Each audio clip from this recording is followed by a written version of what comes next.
Okay, so good morning once again, guys. Welcome back to the very first session on polity and constitution. I hope now I'm audible and visible, and hopefully there is no distortion, right? Okay, some people say crystal clear. Let's assume it is crystal clear now.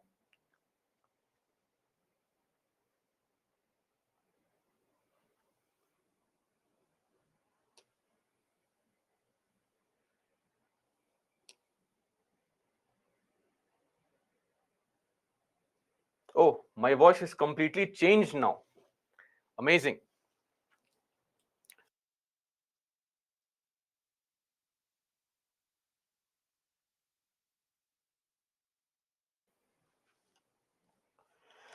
Okay, so finally, I believe we are back now.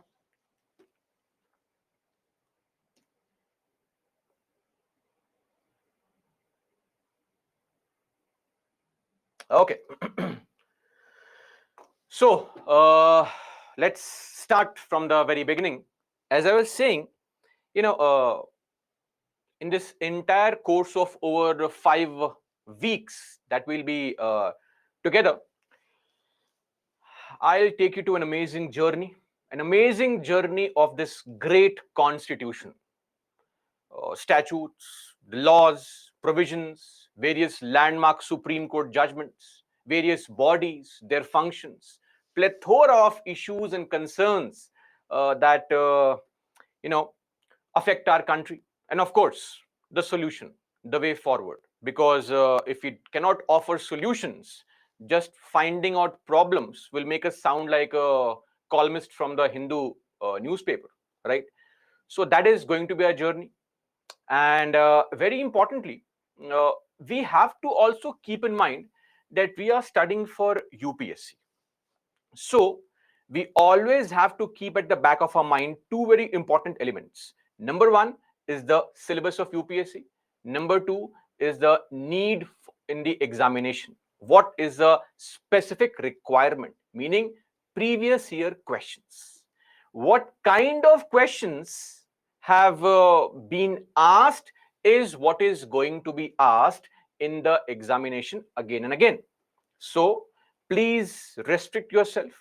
Don't go overboard. There is no need to do a research in the topic. And I'll tell you as to what all things are required in today's class only, hopefully in the very first hour. And that should clarify all doubts with respect to various categories of people here. Okay, so let's begin our discussion. And the very first element that we need to understand is why on this Sunday morning are we investing our time after this huge holy celebrations? We are all tired. We wanted to have a fun weekend, a more relaxed weekend, but we are up here and we are studying, right? And that too polity and constitution. So why is that so? The reason is that this particular topic is very, very important for the examination, both prelims and the mains examination. And this can be ascertained from this very fact that the moment you see the number of questions being asked in prelims from this topic, it is very, very clear that the topic polity and constitution plays a very important role in your getting selected for the main examination. For example, look at all these years. These are the years, and these are number of questions that have been asked from polity and constitution. I am not including government schemes, etc. They're all excluded. Just hardcore polity and constitution. So 12 questions, 20 questions out of 100 questions. The total number of questions were 100. And if you also observe the cutoff in the examinations, of course, cutoff should also be focused only after 2015. Why? Because till 2014, CSAT marks used to be added in the examination. That is why if you see the cutoff before 2015, you'd find that the cutoff was 198, I believe, in 2011. This means you needed 198 marks to clear prelims and be eligible to sit for main examination. Or in 2012, the cutoff was 209. In 2013, the cutoff was 241. So these cutoffs pre-2015 period were very high because we also had to add the CSAT marks. But then because of the issues and concerns that is left best for a separate debate and discussion, UPSC thought, let's make CSAT qualifying, and now CSAT is a qualifying paper. All you need to do is score 33% marks and you are good to go. So you'll find that 2015 onwards, it's only GS paper 1 which matters for prelims, right? This means the general studies paper. And in 2015, the cutoff was somewhere close to 107 for unreserved categories, slightly lower for the reserved categories. Out of which 15 marks questions, one question, 2 marks, 30 marks worth of questions were asked from polity and constitution. Now, 2016 was a very bad year for polity. Hardly any question, just 6 questions. Cutoff also increased. Bad year for polity and for polity faculty. Very sad year for me also. Right? I could not boast of the importance of polity in the examination. But then 2017, 22 questions, almost 1/4 the paper was polity only. And the cutoff also dipped. In 2017, the cutoff was 105. And imagine 44 marks questions from polity only. Then 2018-19, it's been more stable, 15 questions. Cutoff has come down further. Now the cutoff is just 98, not even 100 out of 200. Total 100 questions, 200 marks, which means that you have to not even score 50% marks to clear prelims. In the year 2020, number of questions were 20. Cutoff has come down to 92.51. In 2021, the number of questions were 18. Cutoff has come down to 87.54.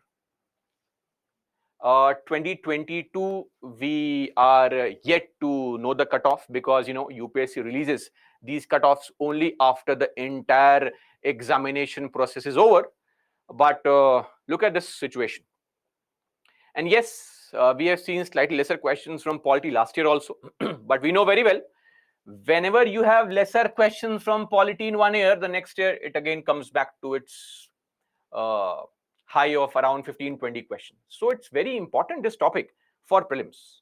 And to tell you frankly, the number of or the type of questions asked in prelims from polity are on the easier side. Frankly, on the easier side compared to other topics. Maybe because there's a lot to be asked, and UPSC itself is still or is yet to explore all those areas from where questions can be asked. And that could be a reason as to why we don't really see very tough questions from polity. Now, this is with respect to the prelims and the importance for prelims. Now, as I said, second most important thing is the syllabus. So what exactly is the syllabus of UPSC prelims for polity? Now, you'll observe one thing, that the syllabus is not very clear. It leaves a lot to be desired because the syllabus seems to be very, very concise. So what do you have to study for prelims? Indian polity and governance. And mind you, what do you mean by polity? I mean, we are discussing, this is a class on polity. So what exactly is the meaning of polity? Polity, this word simply means form of government. Like in India, we have a parliamentary form of government. We'll discuss it later. So you have to study about the Indian form of government and governance. And they have said constitution. But trust me, we don't even have to study 1/3 of the constitution. Most articles will not be relevant for the examination. They will never be asked in the examination. Then the political system. Political system refers to the process of making governmental decisions. How are decisions made in the country is all decided by the political system, and that process to make decisions is the political system in the country. Then Panchayati Raj. Panchayati Raj is a part of local self-governance, where people become masters of their own destiny. Self-governance. Now, interestingly, this Panchayati Raj is mentioned as a topic in your prelim syllabus, but we hardly see questions being asked in prelims from Panchayati Raj. However, this topic Panchayati Raj is very, very important for mains examination, because every year one question in mains examination will be asked on Panchayati Raj, whether on local self-governance in general or Panchayati Raj in particular. It will be asked. It's a guarantee. Then public policy and rights issues, etc. So rights issues basically refer to our fundamental rights, some other constitutional rights, some statutory rights, etc. And these are also on the easier side. So this is all that we know as far as the syllabus is concerned. Nothing very clear, but then we already have our previous year questions, so we can very well know what topics are more important, what topics are important in the first place, and what topics are more important. So these things can be known by going through previous year questions. Anyway, this is all about the prelims syllabus. Now let's come to the main examination. That's the real challenge, right? Eventually, it's all about main examination. You score good marks in mains, and you, in all probability, will be selected finally. Because interview marks may vary, of course, but if you have scored heavily in mains, then it's very difficult to stop you from getting selected finally. So main examination is extremely important. So coming to the mains syllabus, before that, importance in mains. So I hope you are aware that the GS papers, the 4 GS papers, comprise of 250 marks each.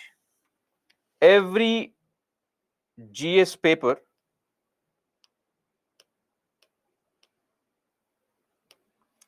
comprises of 250 marks, and there are 20 questions, 10 questions worth 10 marks each, 10 questions worth 15 marks each, totaling 20 questions, 250 marks. And you would see over the course of, now why did I write 2013 onwards? Because since 2013 we had a change of syllabus, and the syllabus of the exam was completely revamped with addition of new topics, new papers. GS papers were bifurcated, new papers were introduced, like say ethics paper, and also we brought down the number of optionals from 2 to 1. So now you only have one optional paper. That is all done post 2013, hence 2013. And that is why even when you are preparing for your main examination and you look at the previous year questions, we should not go beyond 2013, because the type of questions asked before 2013 were slightly on the easier side. If not easier, they were slightly on the side of based on memory. But now things have changed. It has become a thinking person's paper. A lot of associations are required, extrapolation of topics. So the type of questions being asked has changed drastically from 2013 or 2012 to date. So we should focus on the mains previous year questions 2013 onwards only. And you can see the number of questions being asked, around 80. These are marks. These are all marks. Around 80 marks worth questions here, 75 marks worth questions in 2014, 2015, 87.5 mark worth question in 2016. In fact, 2017, 100 marks, 2019, 115 marks, almost half the paper from polity only. So GS paper 2, that is a mains paper, is all about polity, governance, social justice, and IR, of which the most important element is polity and constitution. So again, this topic becomes very, very important for your mains examination also. And now if we look into our mains syllabus, we will find that UPSC thankfully has elaborated upon what is going to be the need of the examination. So the main syllabus is slightly detailed. So I'll give you just a brief overview of the main syllabus. We have to study about the Indian Constitution, historical underpinnings, the evolution, various important features, amendments. Amendments means modifications. So the beauty of our constitution is that this rule book can be modified. It is a living document. Living document. It's organic in nature. It keeps on growing. Why? Because we can amend it. We can modify it. There have been 105 such modifications since the commencement of this constitution.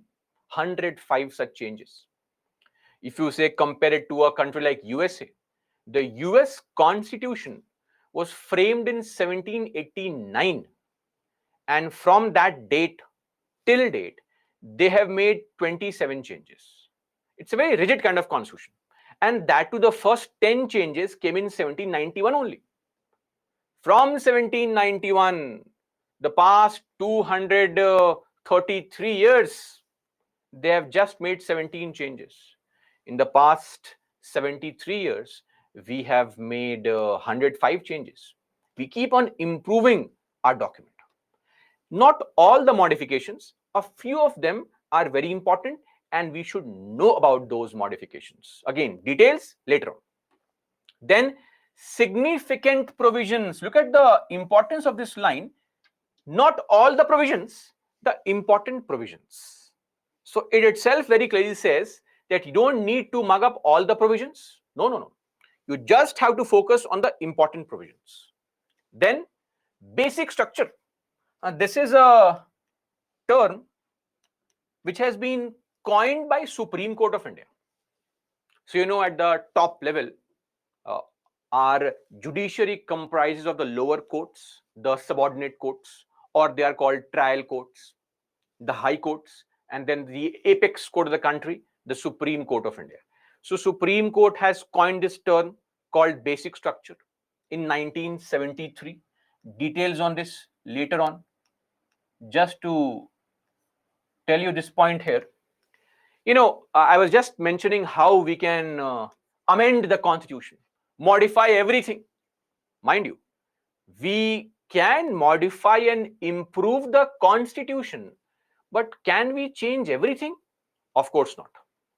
Can we today make a law or modify the constitution and say Narendra Modi is the king of India, no democracy, no voting?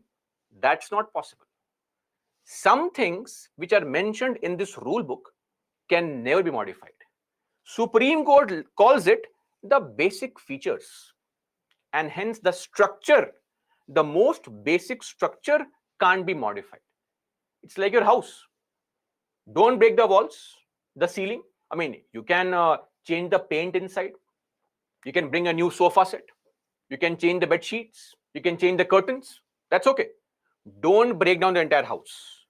The entire building is what is the basic structure. Interior decoration is those minute changes which can be made depending on the existing socio-economic and cultural circumstance of the country. So this basic structure, we'll discuss this also when we are discussing fundamental rights. Next is functions and responsibilities of the union and the states, issues and challenges pertaining to federal structure. Now this term, federal structure, what is the meaning of this word federal? Federal refers to type of government which is characterized by both central and regional government. This is the meaning of federal. type of government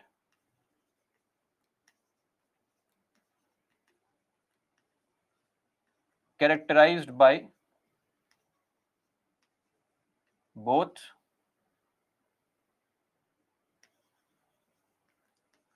central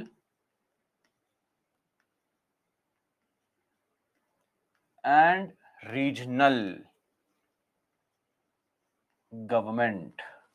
This is what is known as federal structure. In any country, when you have a central government and separate state governments, think USA, central government, separate state governments, federal structure. This is what is there in India also, though not in the same sense. In our country, center is very powerful. The constitution allows a center to be powerful. So we'll see it through the coming lectures as to why we are making the statement that the Indian Federation is more unitary, more central than a proper federal system where we have equal distribution of powers. Federal means distribution of power between center and the states. In India, center controls almost every important element. Center can interfere in the state's power. States cannot interfere in center's power. That's it. Anyway, details later on. Then devolution.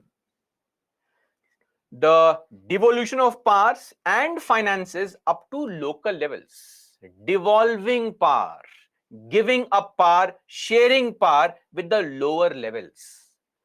Whenever you hear this word, local level actually refers to the panchayat as well as the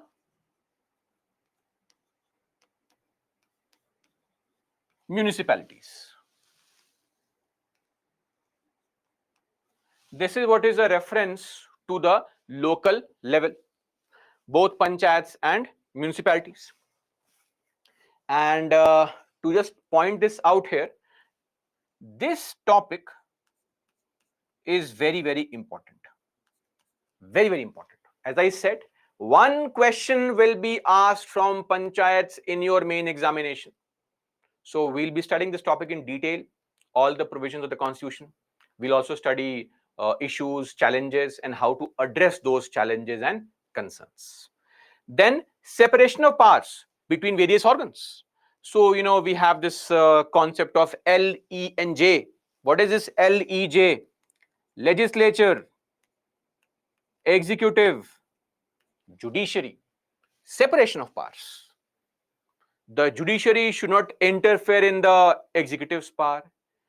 Executive should not interfere in the judicial power, etc. So details later on as to what happens.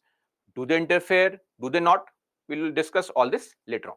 Then dispute redressal mechanism and the institutions. Next, the parliament and the state legislatures. Very, very important topic. Extremely important for the examination. The topic parliament. Both prelims and mains examination. And state legislatures, their structure, their functioning, conduct of business, powers and privileges, and issues arising out of these. Then the structure, the organization, and the functioning of the executive and the judiciary, the ministries, the departments of the government. And here also, this element of judiciary has become very important in the recent times, especially whenever we have a conflict between judiciary and the executive. I mean, all those who have been studying the newspapers or current affairs, you'd know this constant fight of one-upmanship between the judiciary and the executive. Executive refers to the government, basically. So when I say executive, I am referring to the government. Central executive, central government. State executive, state government. You will find that the judiciary is always locking horns with the central government and vice versa. So in pursuance of that, UPSC normally will ask you a question from this topic also. Something which is very important, known as activism, judicial activism. What is activism? Discussion later on. Activism can be seen as judiciary interfering into the executive and legislative domain. That is called activism. For example, Sabrimala judgment, right? Now, whether it is right or wrong, we'll discuss later on. But this is an example of how judiciary tries to interfere in an area which largely is the concern of the government or the parliament. Okay. Then in our country, we know we have something called temporary governments. Elections are periodic in nature. Every 5 years, we can change the government. So elections become an important topic, and under elections, there are two very important laws in the country which govern the process of elections. Those two laws are the Representation of People's Act, also called RPA. Two laws. One law is of 1950 and the other is of 1951. These two laws, extremely important laws, right, with respect to elections in the country. We'll discuss the important provisions of these laws also later on. Then, appointment to various constitutional posts, powers, functions, and responsibilities of various constitutional bodies. So we'll be studying about some very important constitutional bodies, meaning those bodies mentioned in the constitution. For example, we'll be studying about bodies like Election Commission of India, ECI, Finance Commission. Don't worry on the full form. We'll discuss all these later on in detail. NCSC, National Commission for Scheduled Castes. Similarly, NCST, National Commission for Scheduled Tribes. NCBC, National Commission for Backward Classes. Then bodies like Attorney General, Advocate General, etc. These are some of the constitutional bodies that we'll be discussing under the topic polity and constitution.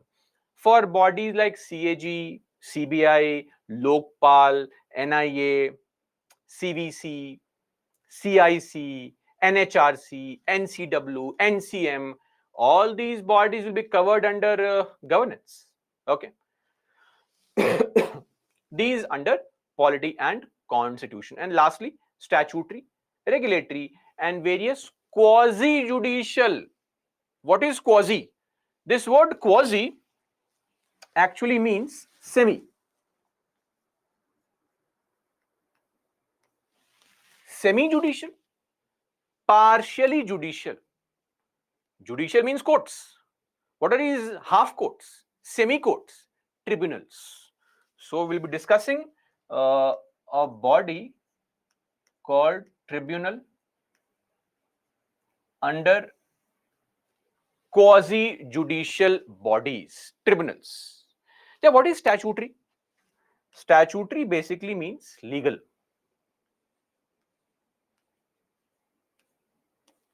This comes from the word statute.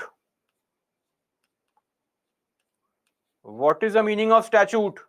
Statute actually means law. Same thing. Synonyms, no difference. You want to impress somebody, use the word statute, he'll be confused. Or else say law. They mean the same thing. No difference at all. Okay. So this is with respect to our syllabus, right? So before we move on, let me just summarize the syllabus once again for you as to what exactly is required in the examination. First up, of course, we need to study the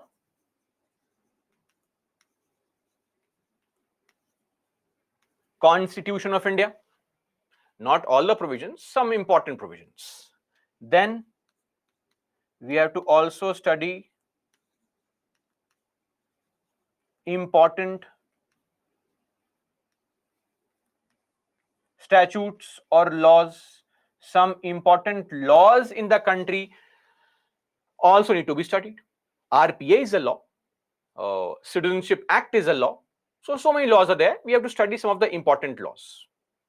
Then, extremely important, especially in the recent times,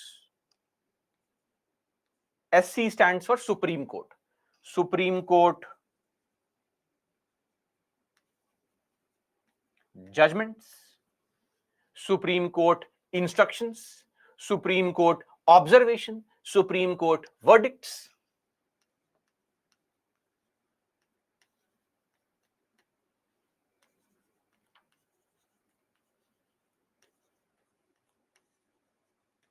Instructions,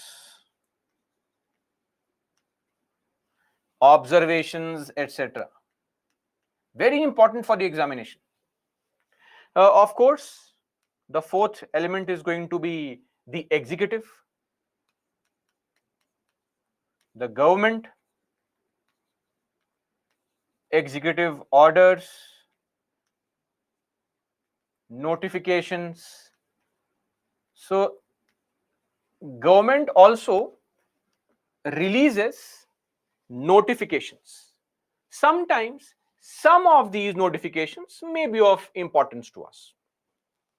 And the fifth one is, of course, conventions. What do you mean by conventions? See, I'll give you an example of what is a convention. Now think of this. We know there is a person called governor. Yes or no? Every state has a person called governor. Your state, whichever state you belong to, has a governor, right? If you look at the qualification to be eligible to become a governor, what is the qualification? Article 157 of the Indian Constitution. Details later on. Article 157 says that to become a governor, all that is required is you should have a certain age, 35 years or above, and you should be a citizen of India. That's it. No other qualification. Should you be educated? We don't know. Should you have passed class 10th? We don't know. No other qualification is required. These two are the only qualifications. Let's have a simple observation. Look at some very popular governors. Say governor of Kerala, always in news, right? Arif Muhammad Khan. Which state does he belong to? He belongs to UP. The governor of UP, Andiben Patel, she belongs to Gujarat. Governor of Gujarat, Acharya Devvrat, belongs to Haryana. Governor of Haryana, B. Dattatreya, belongs to Telangana. Governor of Telangana, she belongs to Tamil Nadu. Governor of Tamil Nadu, recently in news, R.N. Ravi, belongs to Bihar. Governor of Bihar, Fagu Chauhan, belongs to UP. You can see this observation. You take any random state, find out who is the governor. That governor always comes from some other state. Meaning, if you belong to a state, you cannot become the governor of the state. Where is it mentioned? Nowhere. No law says this. There are some recommendations of some commissions, but no law says that you can't become a governor of the state you are born. But we follow this. It's a practice so that outsiders will not get involved in local politics, will be neutral. That is why we follow this particular premise that outsiders will be appointed as governors. What is this? Custom, convention, a tradition. That is what is called conventions. Conventions are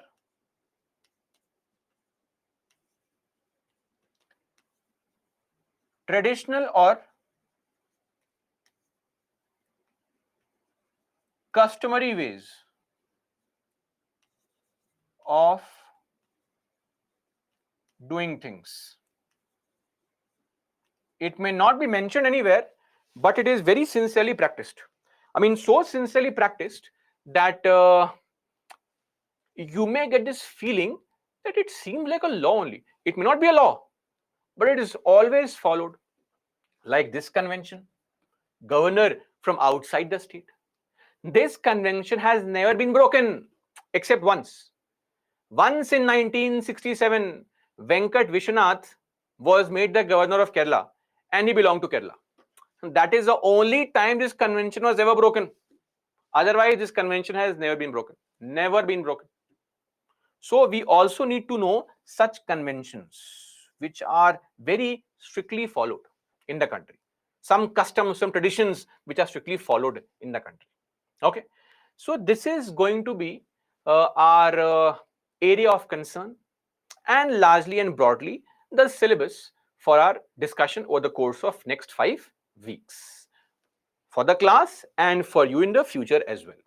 Now, we have discussed the importance, we've discussed the PY syllabus. What is left? The most important question that every aspirant has. That, sir, what is that magical book list? Please tell me that amazing book list. If I could read that book, I could answer all the questions in the examination.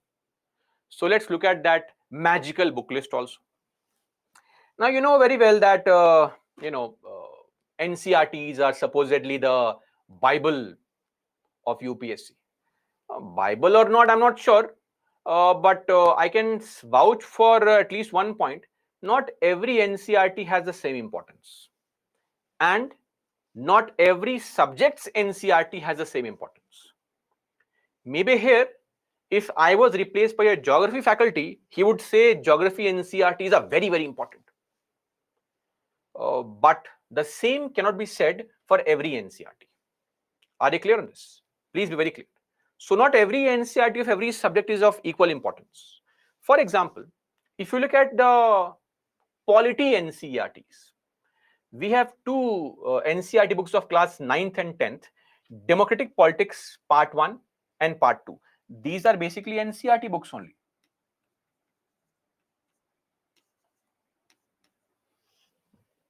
Not really important. These books are not really important. Now, let me also clarify.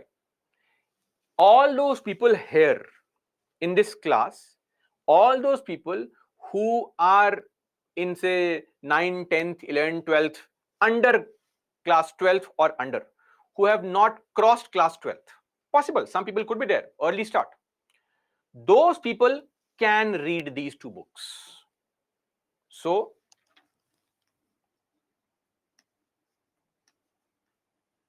can be read by school students, if there is anyone here. And that is my general advice also. If you are in the first year, second year, third year, please don't read this book. This is too basic for you. Are we clear? But for people who are, say, beginning their preparation, are in class 11th, 12th, etc., they can read these books. Others, please don't. It is going to be a waste of time because this is very basic information, too basic for you to read. Number one. Number two, coming to class 11th NCRT. Now here things change. First up, we have two NCRT books of class 11th. Both of them, as I said, again, they are also NCRT books only. Both these books have 10 chapters each. One book is called Political Theory, and my advice is this is a must-read book for every aspirant. Whether you are in class 1, nursery would be too less, in class 10th, graduate first year, you have passed your graduation, you are a postgraduate, we don't really care. You have to read this book. Are we clear on this? This is a must-read book. My advice would be to please read the book over the course of next 4 or 5 weeks only. Don't keep it pending for that amazing day. One fine day will start reading this book. That fine day will never come. Read it from tomorrow onwards. Are you clear? And when I say read a book, I refer to it as reading 3 times, at least 3 times. If you are if you are planning to read a book less than 3 times, I would advise you don't read it because you would remember nothing.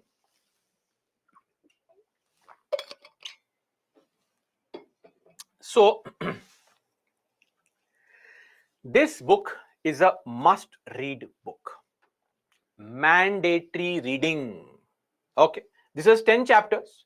Chapters like, of course, introduction is there. You have chapters like freedom, chapters like equality,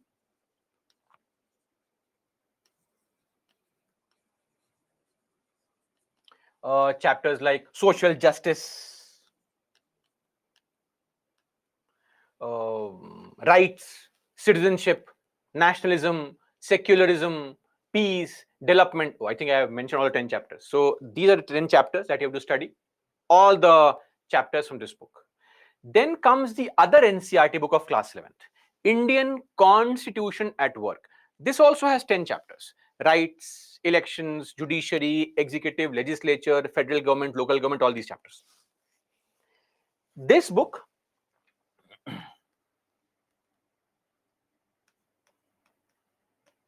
first and second year graduation students may read this book. This is not mandatory. If you want, you may skip it also. But in case you have no interest in polity, etc., you had no interest in your school days in polity, of course, because that is sadly our school system. Somebody who is good in science or maths is seemingly more intelligent. But sadly, when we clear our graduation, we realize that if I had studied history or geography properly in the school days, I would have been it would have been so easy for me to clear UPSC now, right? So that is a whole point here. Anyway, things are changing slowly. But if you have no interest in polity, and if whatever we teach here is you are completely confused, what the hell is happening? You have hated this subject right from your school days, then maybe give this book a read. But those who are in their final year of graduation, right? Those who are in their now third year engineering students, you also come under this category only. Okay, so don't be confused. Otherwise, if you are a graduate already doing your post graduation and all, this is a very easy book to read, and we will be studying this book only, but way more in depth and way more vast information. So this book becomes a very concise kind of booklet, some kind of notes kind of a thing. So not really important, but to build a base of sorts for graduates, pretty decent. So I hope now I have clarified my point here on what my approach is on advice to read NCRTs. But yes, this political theory is a must-read book. And of course, to just showcase this importance of political theory, this was a question asked in the written examination in the mains 2019. Look at the question. All of you must be aware that in our country, since 2014, since BJP has come to power, a lot of these left-wing liberals, so as they love to call themselves, largely they are pseudo-liberals only. They constantly claim that, oh, Indian secularism is gone down the drain, minorities will start suffering, Indian secularism is getting affected, right? There's something wrong with Indian secularism constantly. And this has been the debate across the country on what is happening to Indian secularism, right? Equality amongst all the religions. We'll discuss this word later on. But amidst all this discussion of how poor Indian secularism was, UPSC asks an exactly opposite question.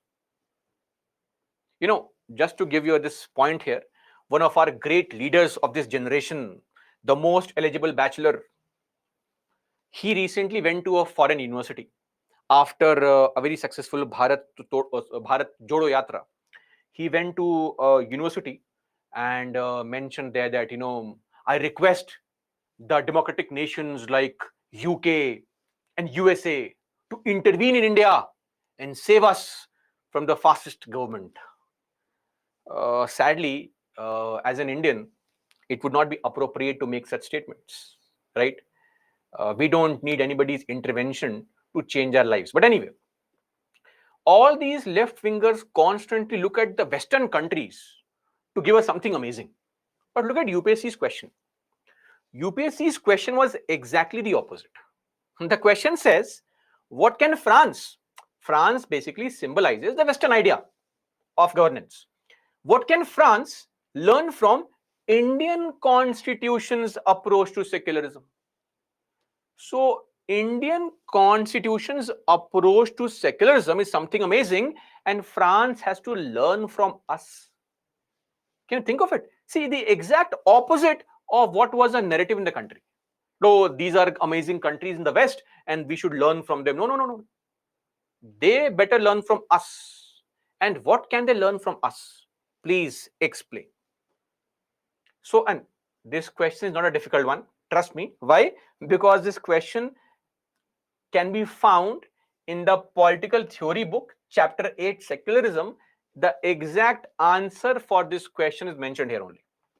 It basically, this chapter refers to how USA and India and their models of religion and treatment based on religion are different. And USA here symbolizes the Western model.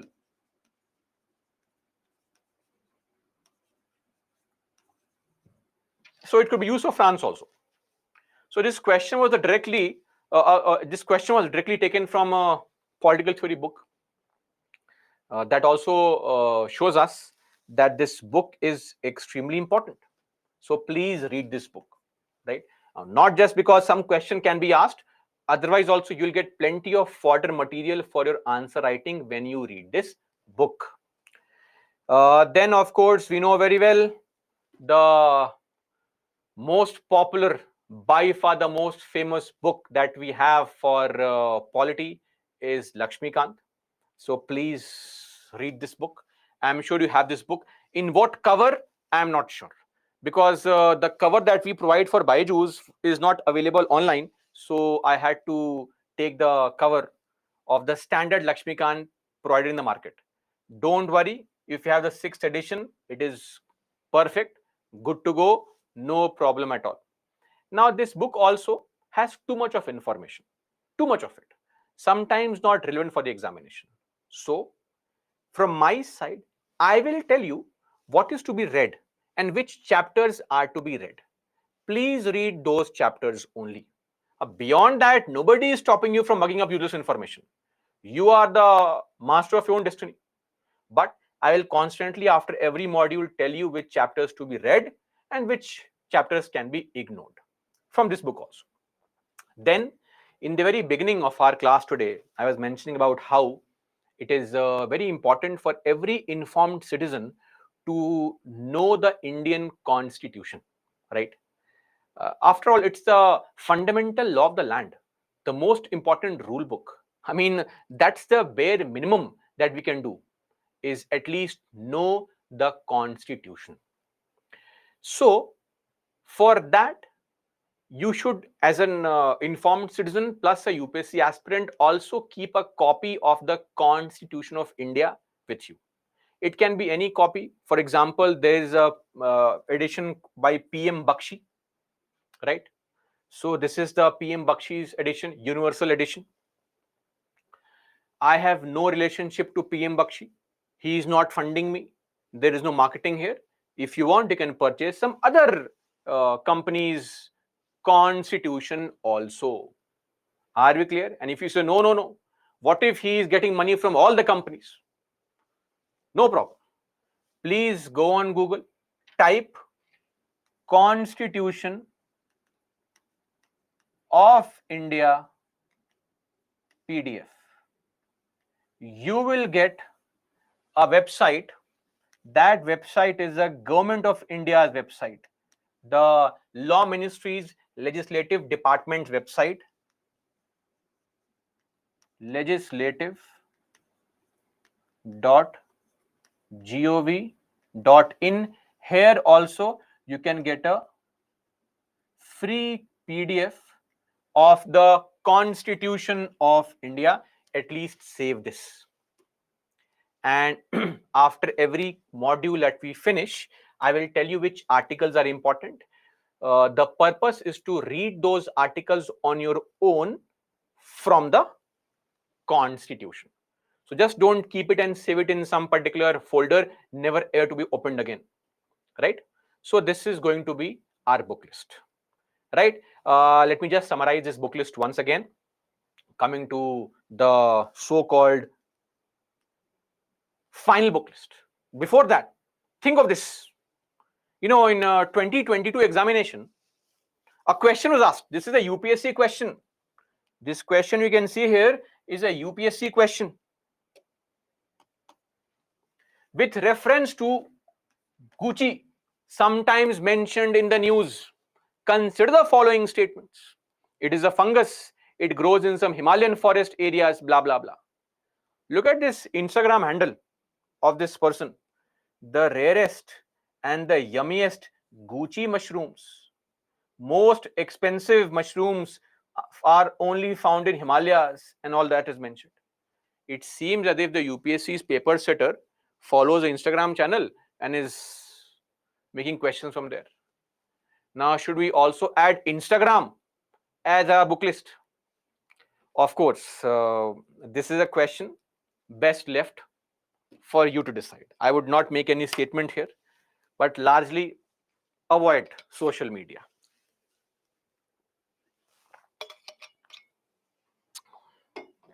Anyway, so as I was saying, let's summarize the book list.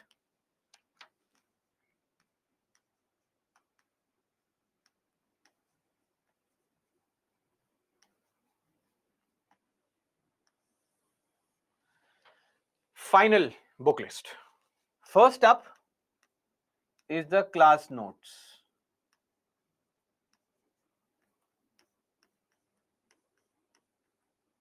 The PPTs plus the annotations. So you will get all the annotations that you have been getting. That should be sufficient.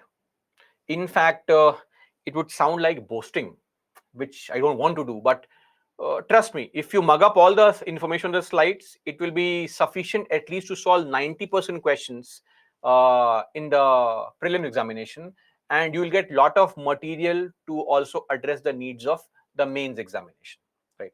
Anyway, beyond that, please also read Lakshmikant, but selectively. Number 3, always keep the copy of Constitution of India, reading it selectively. One more thing, from this time onwards, whenever we are studying, I will use this as a symbol of Constitution. Okay, so please don't be confused. Rather than writing it again and again, we'll use this to represent the Constitution. Okay, just for our easy understanding. Number 4,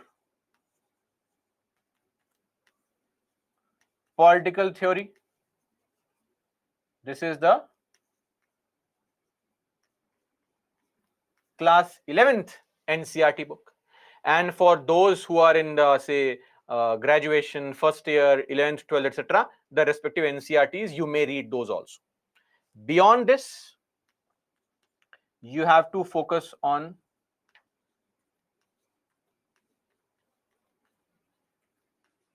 current affairs.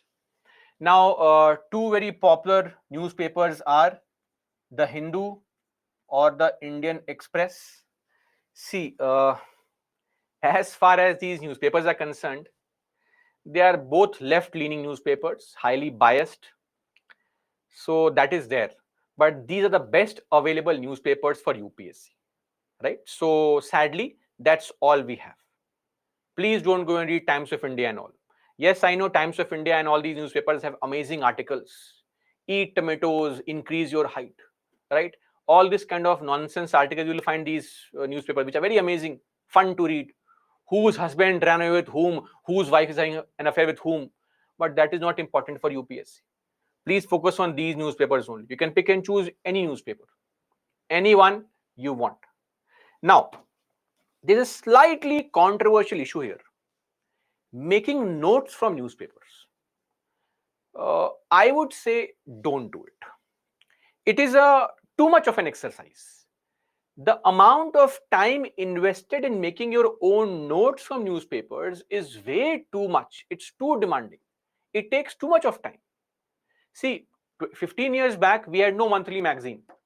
The only magazine was a very popular magazine called Pratyogita Darpan, which only had articles of people who had cleared the examination, all praising this amazing book and all. Things have changed now. A lot of these coaching institutes have come up with their own monthly magazine.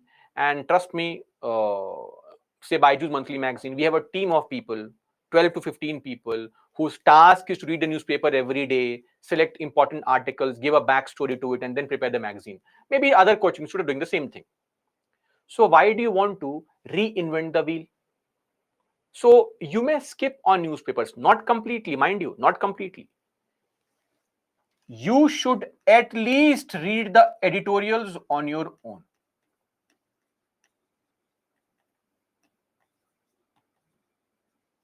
At least on your own. That will help you in building a structure for writing answers. It is very important because, see, eventually whatever knowledge you have is of no concern if you cannot replicate that into words in your answers. So all you are doing, wasting your Sunday mornings and Monday mornings and afternoons and all, is for what? To eventually be able to collect information, not to win some debate on your friends group or some YouTube comment section. You are mugging up this information to replicate this in your answers, right? So for that, how to start writing answers, how to change your points, what choice of words to use, these things will develop when you read. And the best source is editorials. So you can follow some DNA, CNA and all. You can follow some other website and all. It's okay.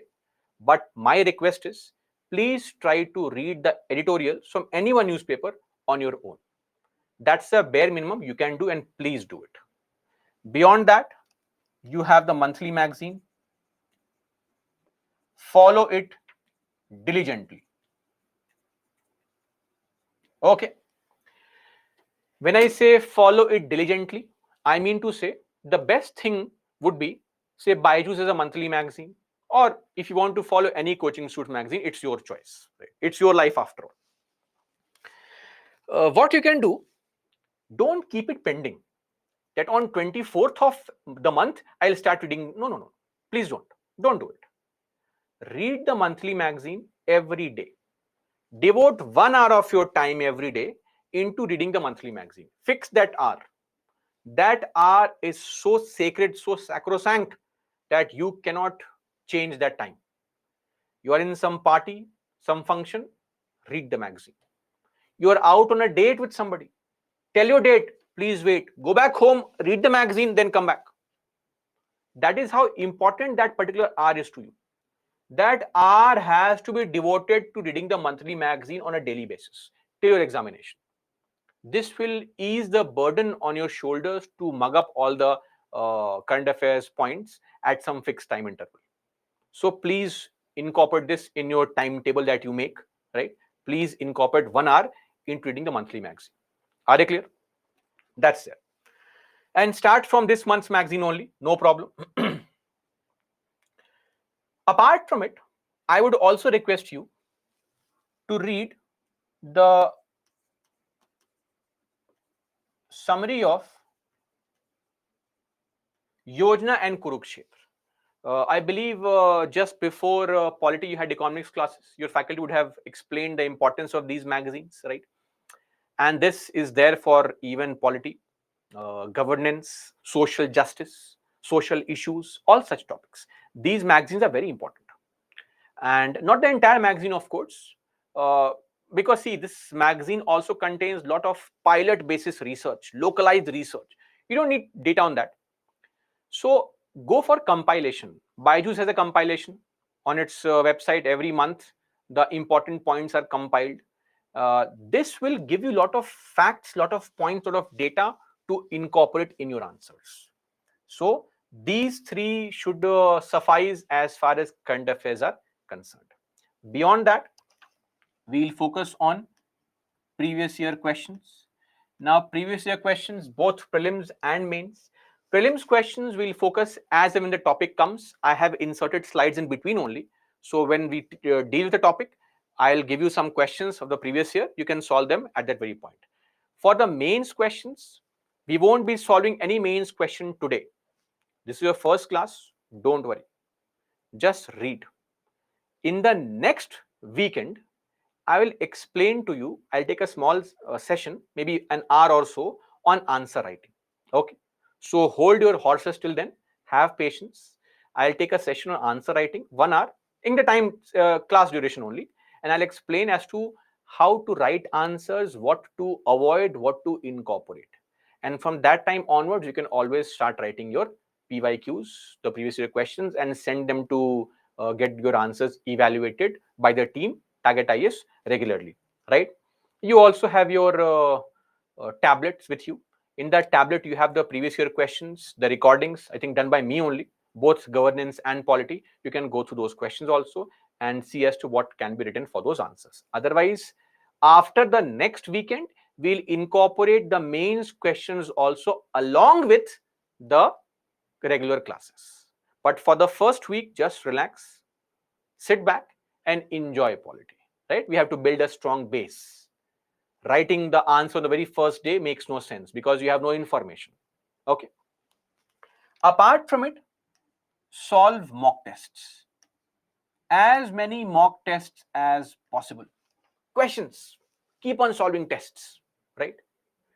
And it goes without saying that the ultimate objective is to revise. Revision as many times as possible. I know some toppers in the recent times, they would come out in the interview and say, I hardly studied. This is always so easy for me. UPSC is in my blood. Maybe possible. You are a genius. But we are not geniuses.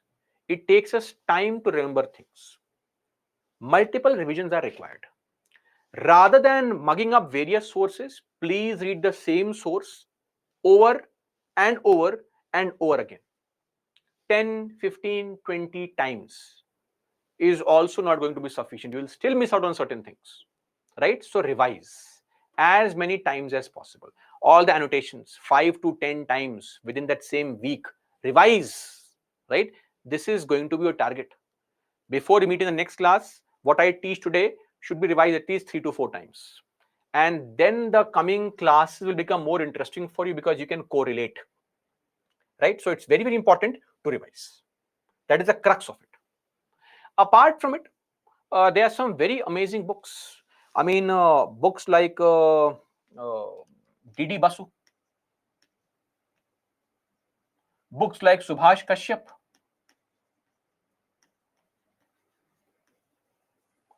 These are some good books, very good books. Not important for us. Are you clear? These books are too much of a read. There's too much of reference involved. You have to constantly refer to various sources. Now you already have Lakshmikant class notes. You don't need to go through these books. Not required. If you have these books, you try to sell them to some newcomer. Tell them very good book and sell it to them. Make some money out of it. But don't study these books, please. It will just waste time. That is all that is required for your book list. Please don't invest time and energy here and there by uselessly collecting notes, PDF, random obscure kind of notes before the exams. Now you will see on YouTube, study polity in 5 days, history in 4 days, economics in 3 days, right? So please don't fall prey to all these things. If it was possible to prepare for UPSC in 5-10 days, everybody would have done it, right? It is not possible. This exam will take its own time and you have to put in the effort. You have to be disciplined, discipline and perseverance. That's the two elements required to clear the examination. It will take its own sweet time. You cannot fasten this process. It's like going to the gym and expecting to have 16-inch biceps on day 2 only. That's not possible. Be realistic, right? So Please ignore such things, ignore new notes. There's nothing called new notes. It's all the same thing in different font, different words, different color, different highlights. That's it, right? So it's the same old wine and new bottle being served. Rather, focus on what you have and mug up again and again. I hope this point is clear. But despite me saying all this, this is what eventually happens to a lot of students.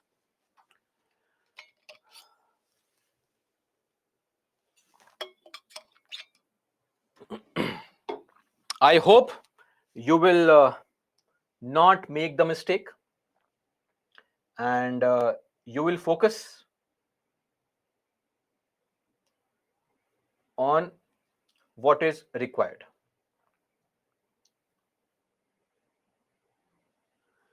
Okay, so that is it. This is going to be our book list. You'll have this uploaded. So as of now, the two things that you need to do: number one, mug up the PPTs, annotations. Focus here, mug up the annotations. You can also have your running notes in the class. That's up to you, right? And you can add them in your PPTs. That's totally up to you. Apart from it, read the political theory over the course of next 4-5 weeks, right? And that's it for now. Nothing else. Okay. Now coming back to our discussion. Before we start our discussion on the topics in general, we'll first look at some basic terms. I need you to be very, very sure on some basic elements, basic terms, right? That will help us understand the content better. So we'll just go through some basic terminologies that we'll be using in our course of our lectures over the next 5-6 weeks. Before that, one more thing. I know this could be very important. We have a long session ahead. So Sundays, the time is from 10 to 8. That's the time, right? We'll give our first break at 11:50 to 12. That will be your break number 1. Then 12, 12:05. Then 1:30 to 2:30, we'll have lunch. Okay, please don't sleep after lunch. Have some coffee. Please be awake. From 4 to 4:10, we'll have a small break just to refresh yourself. Okay. And then 5:45 to 6:15, roughly same time, we'll have an half an hour break. That's it. And then at 8, we'll end the session. This is going to be our break schedule. Please keep this in mind, right? Now don't say, sir, it is 1:31. Where is the break? If you are completing a topic, we'll maybe 1:35, 1:25. That's possible, right? Okay, let me also keep a note of this lest I forget. Okay, this is the break. So let's begin our discussion now. First up,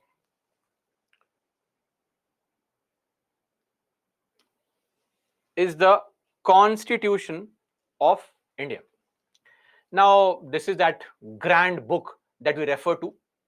This book is divided into various parts.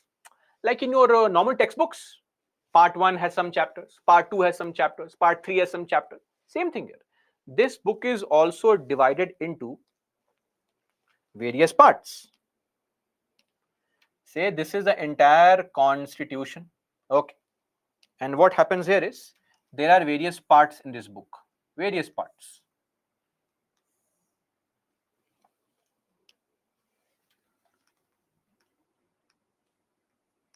Part 1, part 2, part 3, so on and so forth.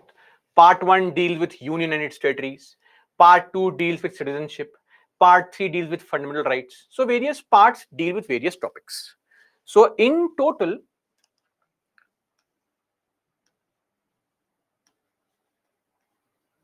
currently we have 25 parts. So 25 parts are there in the constitution as of now. Originally, when this rule book was made, we had 22 parts.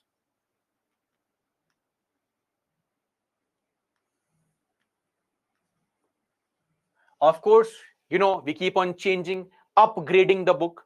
So we have added panchayats, municipalities, tribunals, so many things have been added. Every part has some chapters. Think of this example. Let's see. This is part 5. What is part 5? Part 5 is all about the union center. So under part 5, union, we have union executive, the government, the president, the vice president, the prime minister, etc. We also have the parliament. Chapter 1 is executive. Chapter 2 is legislature. Chapter 3 is the judiciary, ordinances. Chapter 4 is judiciary, Supreme Court. Chapter 5 is CAG. So every part has some chapters. Some parts may have chapters, some parts may not have chapters. Chapters are of no concern to us. Are we clear on this? Chapters. Now, in our entire constitution, we have some provisions. Those provisions are called articles. Look at this. Under part 5, we have chapter 1, which is the executive. Under that, we have this number 52. What is 52? This is a provision in the constitution. Yes or no? This provision says that there shall be a president of India. It's mandatory, shall be, it's not optional. Should we have a president? Should we not have a president? No, no, no. Sirs and ma'ams, we have to have a president. It's mandatory, it's mentioned here. What is this 52? A provision or an article. This is what is referred to as an article. Article of the constitution. Sometimes, when you write your answers and all, in your school days also, you have some provision, you write some point, you write a sub point, a point under a point. Same thing here. Sometimes under an article, you have sub articles, like Article 53. Point number 1, point number 2. What are these called? They are called clauses. Clause. So this will be referred to as Article 53, Clause 1. Okay. This is called article. Originally, we had 395 articles. But now we have around roughly 470 articles. Mind you, the last article is still 395. We keep on adding articles in between. Okay. So we have fixed the boundary 1, 395. We add in between. So you can add an article 21, article 22. In between, we have sandwiched one article 21A. That's how we add these articles. Okay. So we have around 470 odd articles now. And every article may have some clause. Some articles can have sub clause also. Point under a point under a point. But not every article will have clause and sub clause. So that's of no concern to us.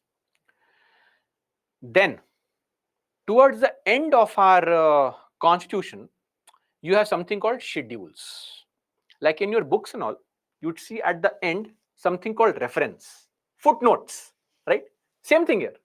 Towards the end of our constitution, we have something called those footnotes. Those footnotes which help us in understanding, which help us in giving a fuller meaning to these articles and provisions. Those are called schedules. We'll discuss those as and when the time comes. Originally, we had 8 schedules, but currently we have how many? 12 schedules.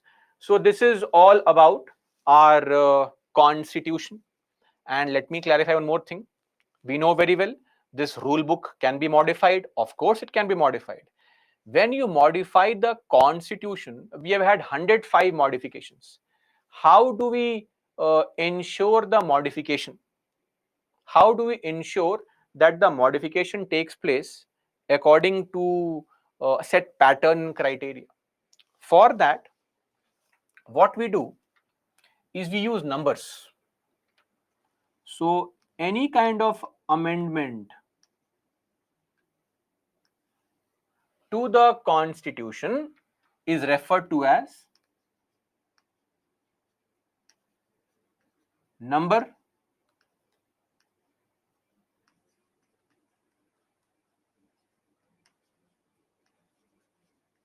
amendment act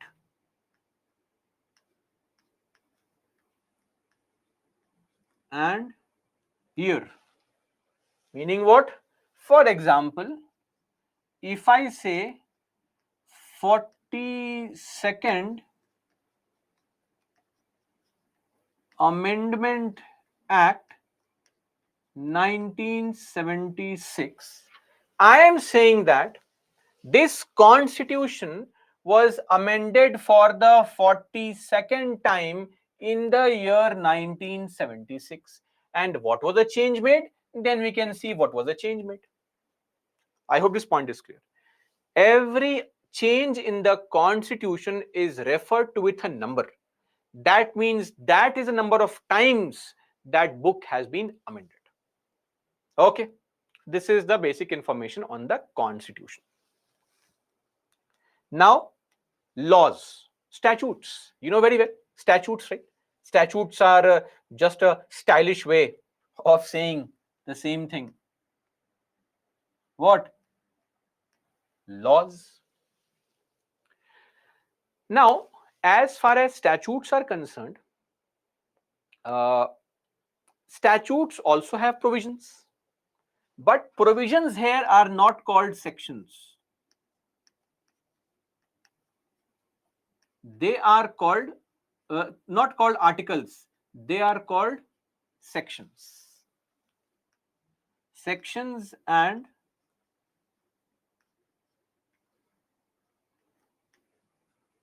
subsections. I hope this is actually a very big difference between the constitution and other laws. Other laws have sections, constitution has articles. It's the exact same thing.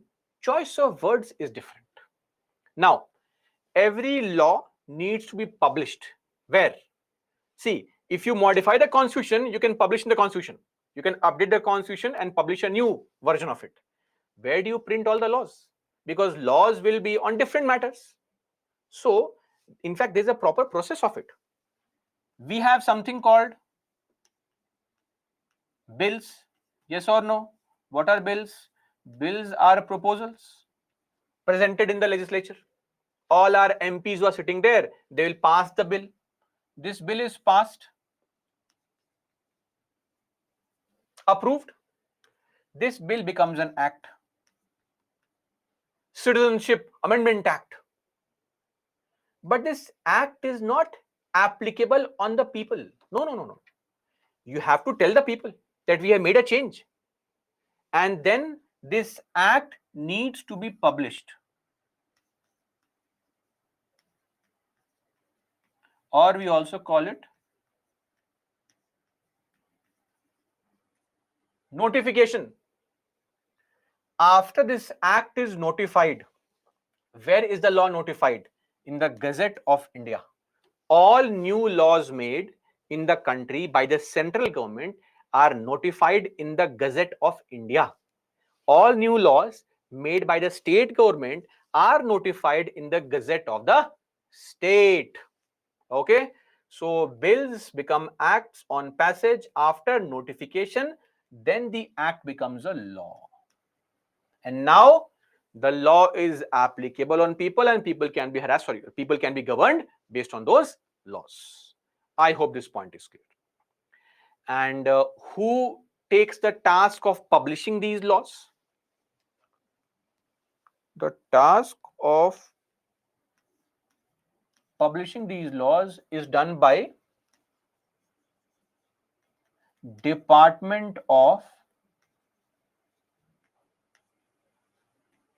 Publications.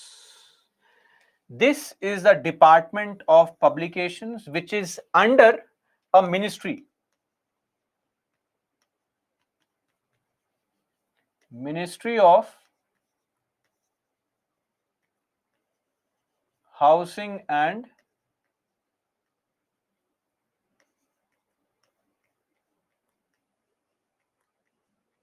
Urban Affairs. And this is published weekly. Every week they publish a hard copy of the Gazette of India. But in case you want a daily update, there is also a website. That website is called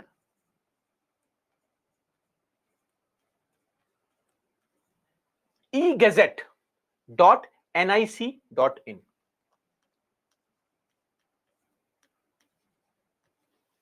So this is where you can get these updated. This is weekly and this is daily. One more thing, guys. I write A like this. So please forgive me, it's too late for me to change my handwriting now. And I would also write G like this. So please bear with me. Okay. So this is with respect to the statutes. And when you make any change in a law, there is no need for a number because there are so many laws. That is why when you want to make a modification in the law, we have to write the name of the law. Name of law, Amendment Act, and year. Like for example, there is a law in our country called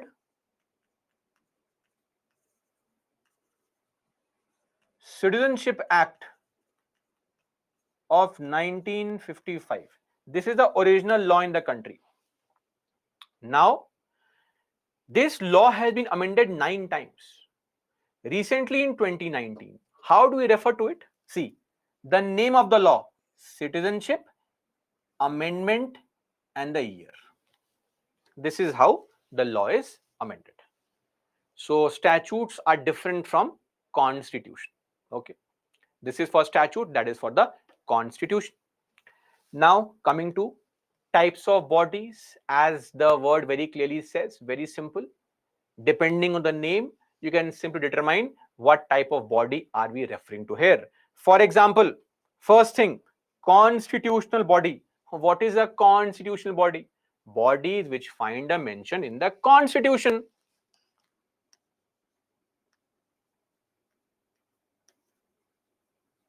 Mentioned. I hope you remember the symbol of constitution. We'll use it, but only for the class. Don't use this in your answer in the examination. Mentioned in the constitution. Okay, and hence called constitutional. This means what? That every such body will have some article in the constitution. For example, election commission. There is an article called Article 324. UPSC, your body. There is an article called Article 315. Finance Commission, Article 280. NCSC, National Commission for Scheduled Castes, Article 338. NCST, Article 338 capital A. NCBC, Article 338 capital B. Just to give you an example of how these provisions are there in the constitution. Such bodies which are mentioned in the constitution are called constitutional bodies. Let me just write this word to avoid any confusion.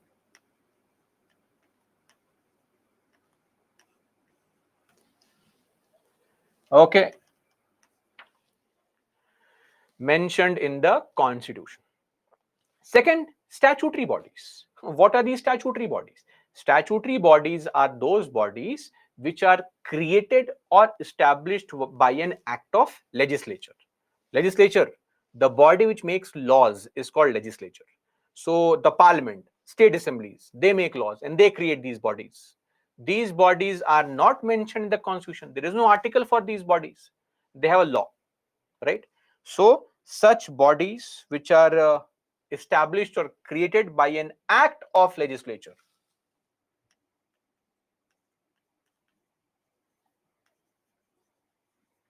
established or created by act of legislature, they are called statutory bodies. Every such body, you won't find them in the Constitution. Go and look for Lokpal. Which article? No article. Lokpal is made through a law. That law is called Lokpal and Lokayukt Act 2013.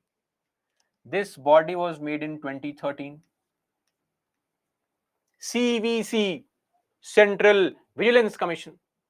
This body was made in 2003. CIC, Central Information Commission. This body was formed under RTI Act 2005. NHRC, the National Human Rights Commission. This body was made under a law called the Protection of Human Rights Act 1993. NCW, National Commission for Women. This body was made in 1992. These are years are not really important, don't worry. I'm just trying to explain how these bodies are different. NCM, National Commission for Minorities. This body was also formed in 1992. Then we have the third kind of body, those bodies which are created by the government. No need to bring a proposal, get it passed in the parliament and all. Government gets up, signs on the piece of paper, body is created. These are bodies which are established or created by the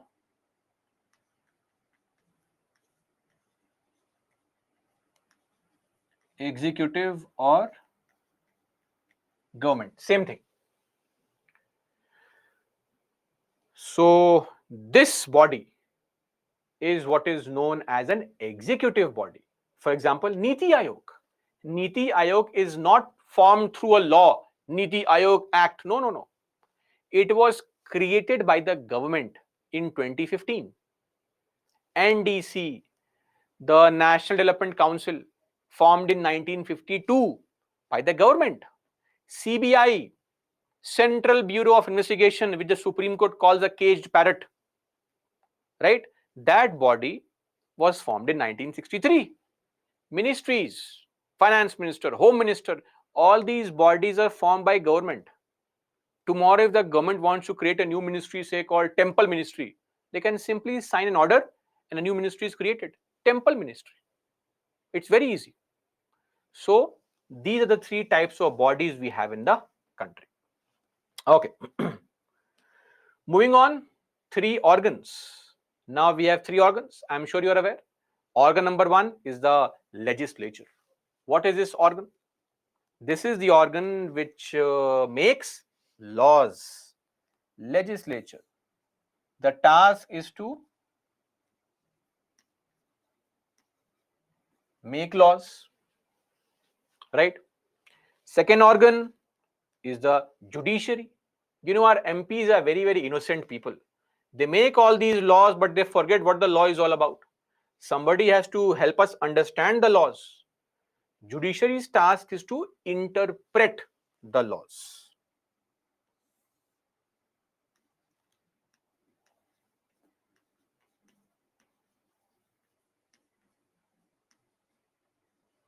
interpreting the laws.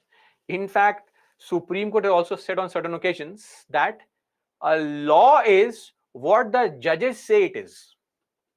Whatever was your underlying interest in making a law, if we have given the law a meaning, that is a final meaning. Very interesting, right? Anyway, just solve this question. This question came in 2015. I am launching a poll, guys.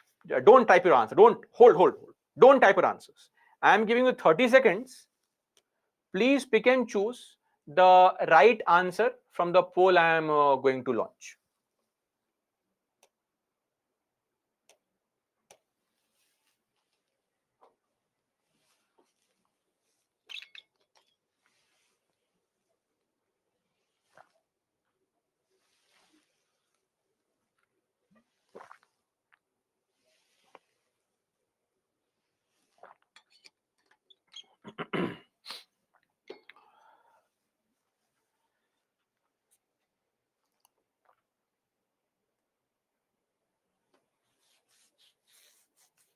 Done.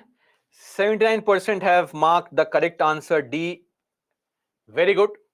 Supreme Court of India is the right answer.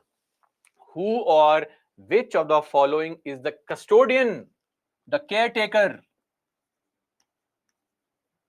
also the guardian of the Indian Constitution? The Supreme Court of India is the custodian and the guardian of the Indian Constitution. I hope this point is clear. Anyway, moving on. So we have seen the legislature, we have seen judiciary. Now, executive. Now, of course, you will say, sir, executive implementing laws. Fair enough. But kids would say this answer. You are legends. You can't say this answer. Think of this situation. Who makes or who determines the policies of the country? Government. Who executes or implements policies? Government. Who brings laws in the country? Bringing laws, not passing, bringing laws. Proposals. Government only. Who maintains law and order? The police. Government. Who promotes economic and social welfare of the country? Government. Who directs our foreign policy? Government. But practically everything that you are doing in the country is being done by the government only. That is why Supreme Court has defined it and said residual, remainder of all the governmental functions, whatever functions that remain in the country after legislative and judicial functions are taken away, whatever remains is all executive function. That is why executive or the government has a very important role to play in the country. Why? Because every damn thing in this country is being done by the government only, right? So we can't really say government implements laws. No. Those answers and those days are gone. You are legends now. You have to say that everything in this country is being done by the government. So, for example, the task of determining policies,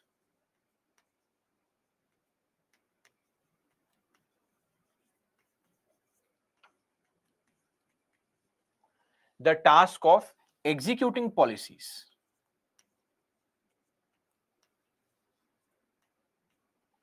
the task of initiating proposals,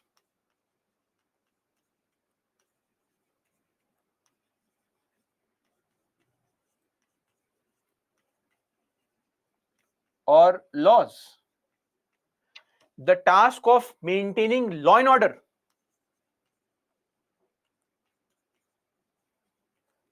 maintaining law and order, the task of promoting economic and social welfare.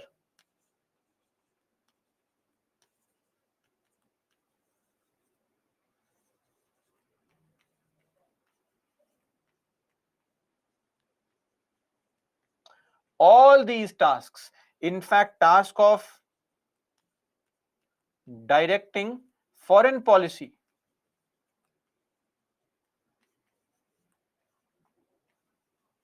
You see our foreign minister, the external affairs minister S. Jaishankar. You must have seen his thug life videos everywhere on the internet, giving appropriate responses to these various international organizations, bodies, people, media, etc. Right? That is why I was just referring to the Supreme Court statement. So, Supreme Court in 1955, there was a case in Supreme Court called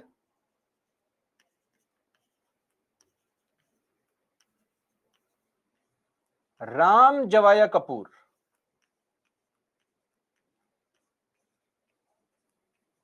So, as I have said earlier also, Supreme Court judgments are important. Yes or no? So, in the light of that, the very first judgment.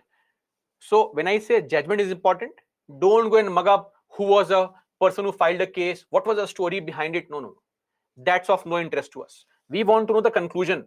What did Supreme Court say in the judgment? What was the judgment? What was the verdict? What was the observation? That's it. That's it. So, in this judgment, Supreme Court said,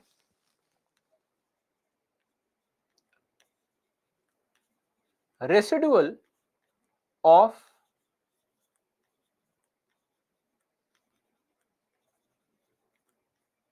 governmental functions. Whatever remains,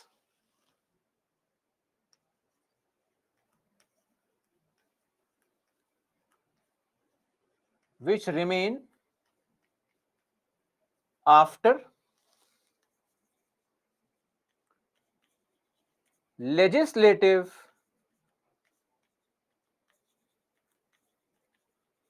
and judicial functions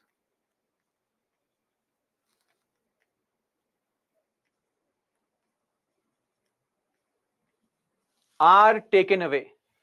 This is what is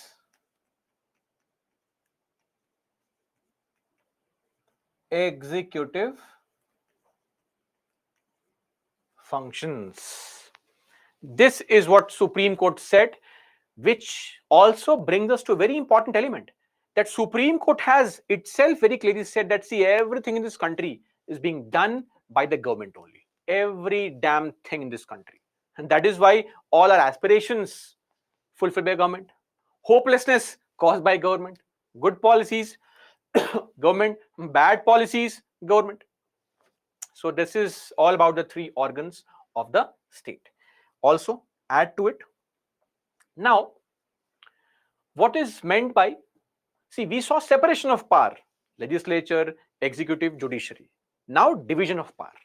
How are the powers divided? This is in reference to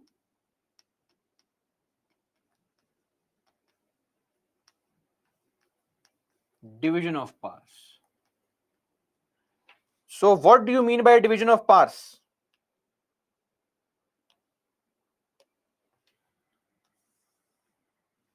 In our country, think of it. Who makes laws on armed forces? Foreign policy? Who controls currency? Who controls police? Who controls education? Forest? Who can make laws on all these things? If you talk about currency, foreign policy, armed forces, central government. Only central government has the power to make laws on such topics. Yes or no? Example, armed forces. Tamil Nadu does not have its own army, right? UP does not have its own army. Center, one army for the entire country. Currency, Nagaland does not have its own currency. Entire country, one currency.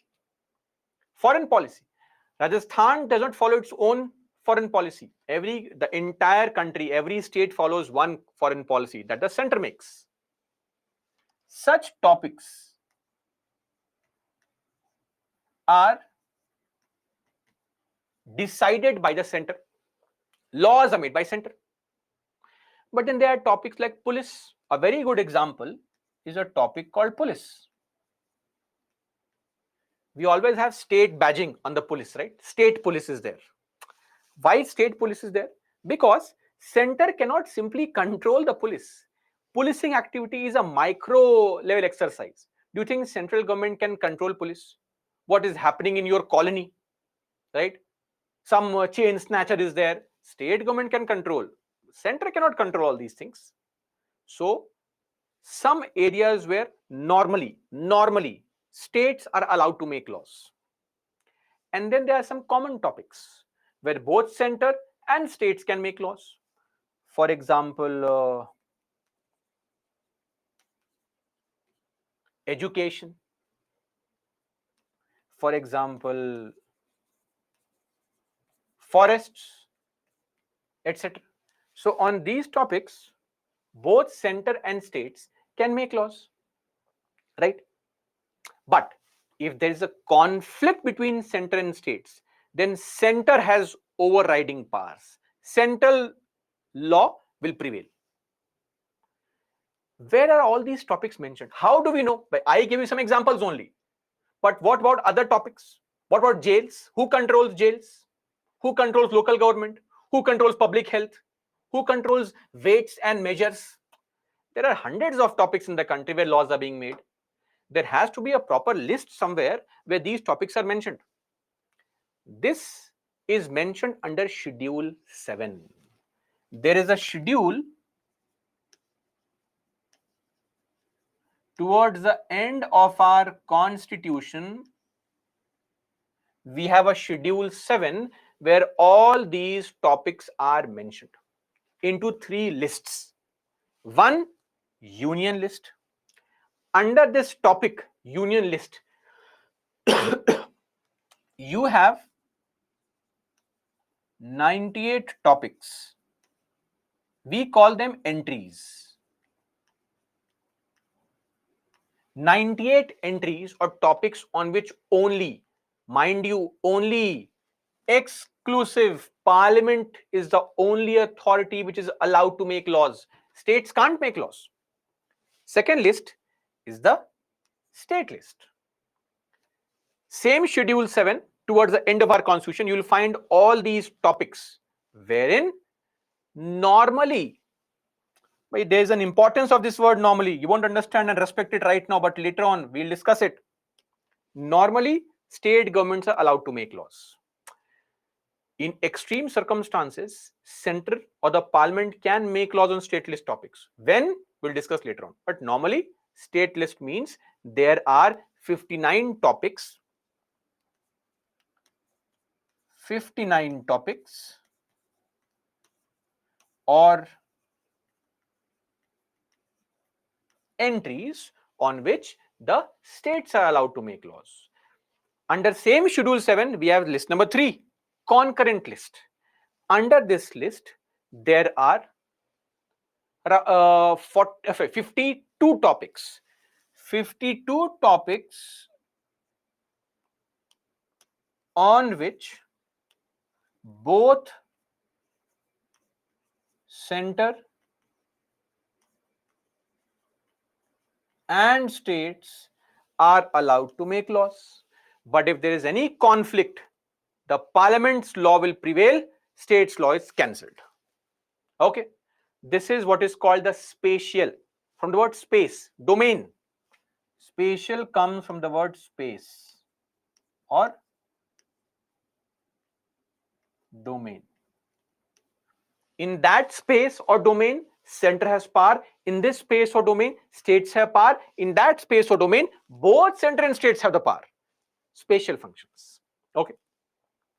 Now, one more important element. This list was made in 1950s. What if they forgot some topic? It's possible, right? Some new topic. The maker of the constitution forgot to add the topic. Now, any remaining topic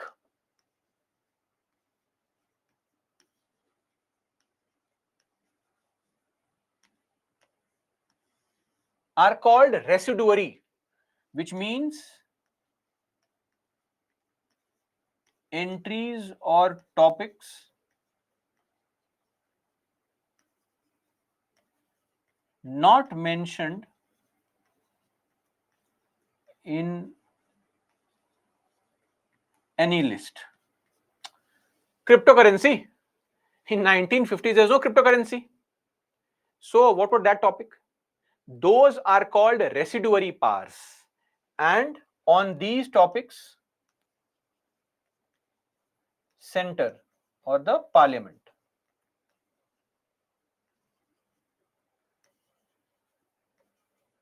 can make laws. States have no power to make laws. I hope this point is clear. The spatial distribution of functions. And all this comes from Article 246 that is mentioned here of the Indian Constitution, and residuary powers are mentioned under Article 248. Article not really important. That is all as far as the spatial distribution is concerned. Okay, Schedule 7. You can see the example also here. Seventh schedule. See this Article 246, seventh schedule. So it says that center can make laws on unilist subjects. Where are those topics mentioned? Please turn back to Schedule 7 of Constitution and you will find a list of 98 topics on which laws can be made only by Parliament. So we'll turn back to the last part of the Constitution, the schedules. We'll go to the 7th schedule. We'll find the list. Entry 1, entry 2, 3, 4, 5, 6, so on and so forth. Then we have state list, where you have all these entries. Public order, police. We have concurrent list, where you have all these entries. So this is what is the 7th schedule of the Indian Constitution. I hope this point is clear. Let's do one thing. Let's take a break. After the break, we'll come back and we'll take our discussion further on some remaining topics. Break, please. Be back at 12:05.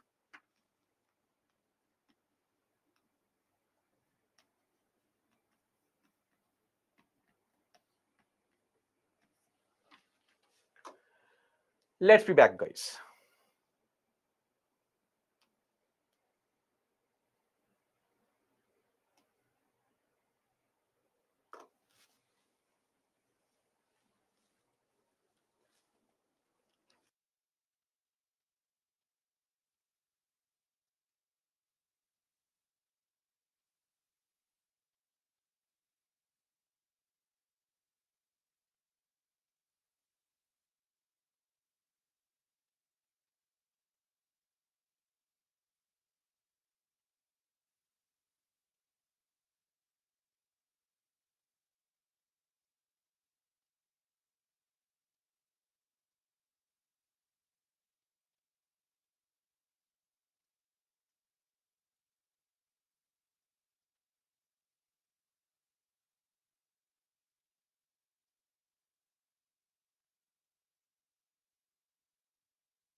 Okay, welcome back, guys.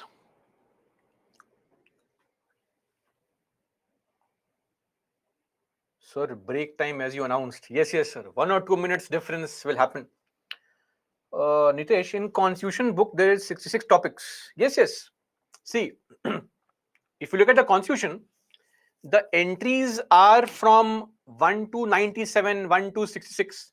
But if you look in between, say entry 11, entry 19, entry 20, they have been deleted.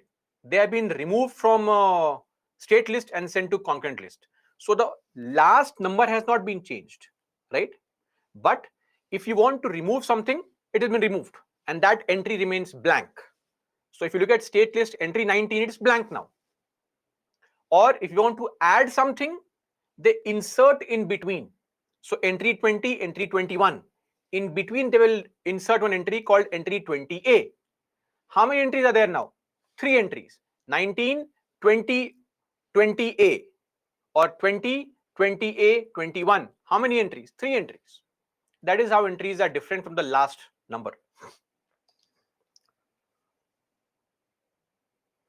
IPS also controlled by state, Rahul.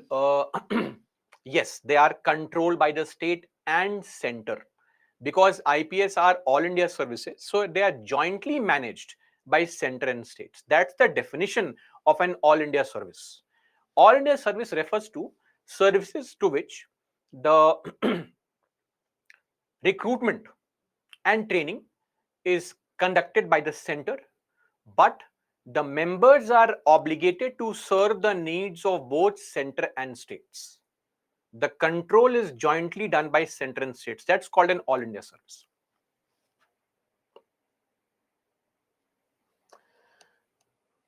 Okay. See, and in case if you want to see any kind of topic, which list it is a part of, you can always go and check. Say you are interested in knowing uh, population control and family planning, which list? You can simply go and check all these 3 lists. So this is, for example, in the concurrent list. So such things can be checked in Schedule 7 if you download the free PDF of the Constitution. Okay. Oh, M. Sai, how to remember? Sir, revision is the only key of remembering these things. No magic involved. Revise the same thing over and over again. And mind you, don't mug up the list topics and all. Please, I'm repeating here. There is no need to mug up the topics in this list. You cannot do it. It's not humanly possible. And it is not required for the examination.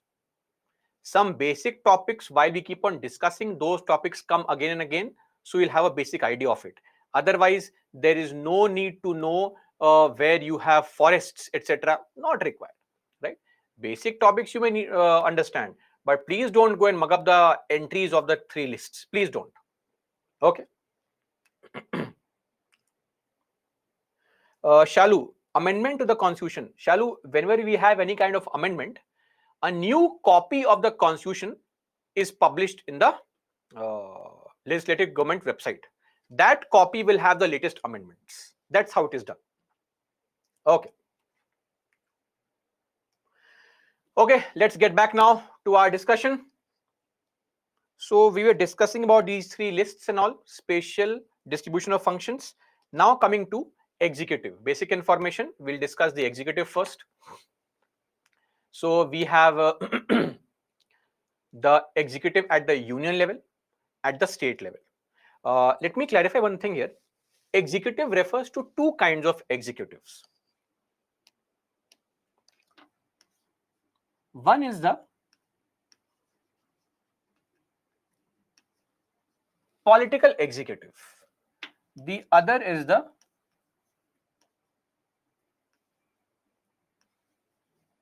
permanent executive. Permanent executive is the one which you are going to be a part of if you study properly. That is the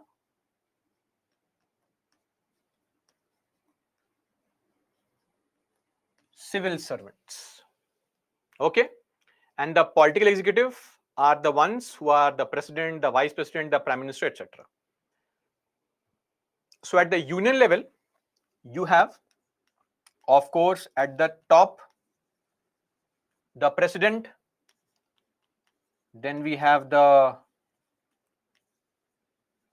vice president. Then we have the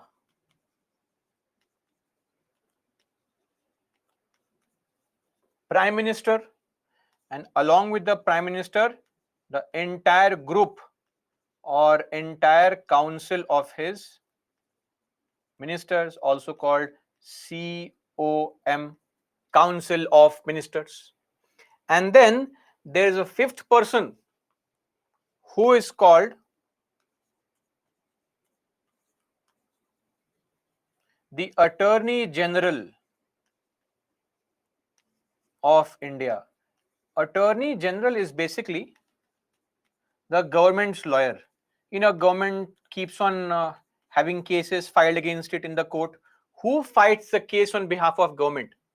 The senior most lawyer, highest law officer of the country is the Attorney General of India. R. Venkatramani is the newly appointed Attorney General. Couple of months back, he was appointed. Now 6-7 months back, he was appointed. At the state level, we have the governor at the top, then vice governor. Yes or no? Of course not. There's nothing called vice governor. So we have the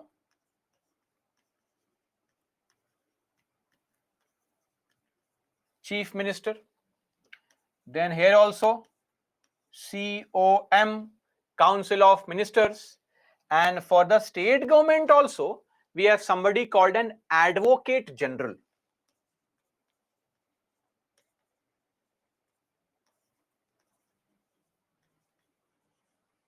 Okay. Just like Attorney General for the country, for the central government, for state government, we have Advocate General. So they are a part of the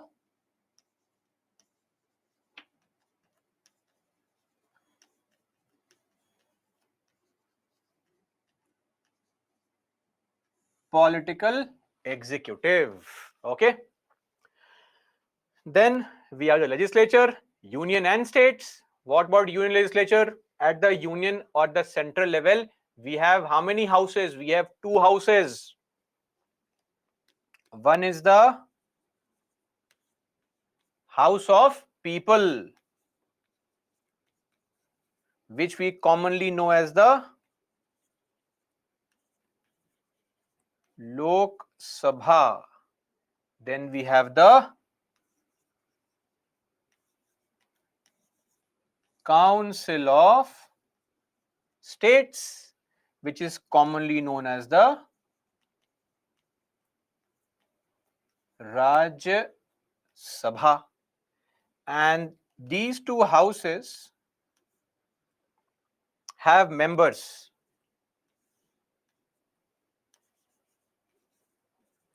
known as MPs. Who are MPs? Members of Parliament. Okay, MPs. At the state level, every state has a house called Legislative Assembly.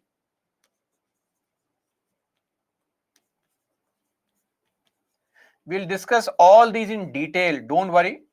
I'm just giving you a basic idea on this. Also called Vidhan Sabha.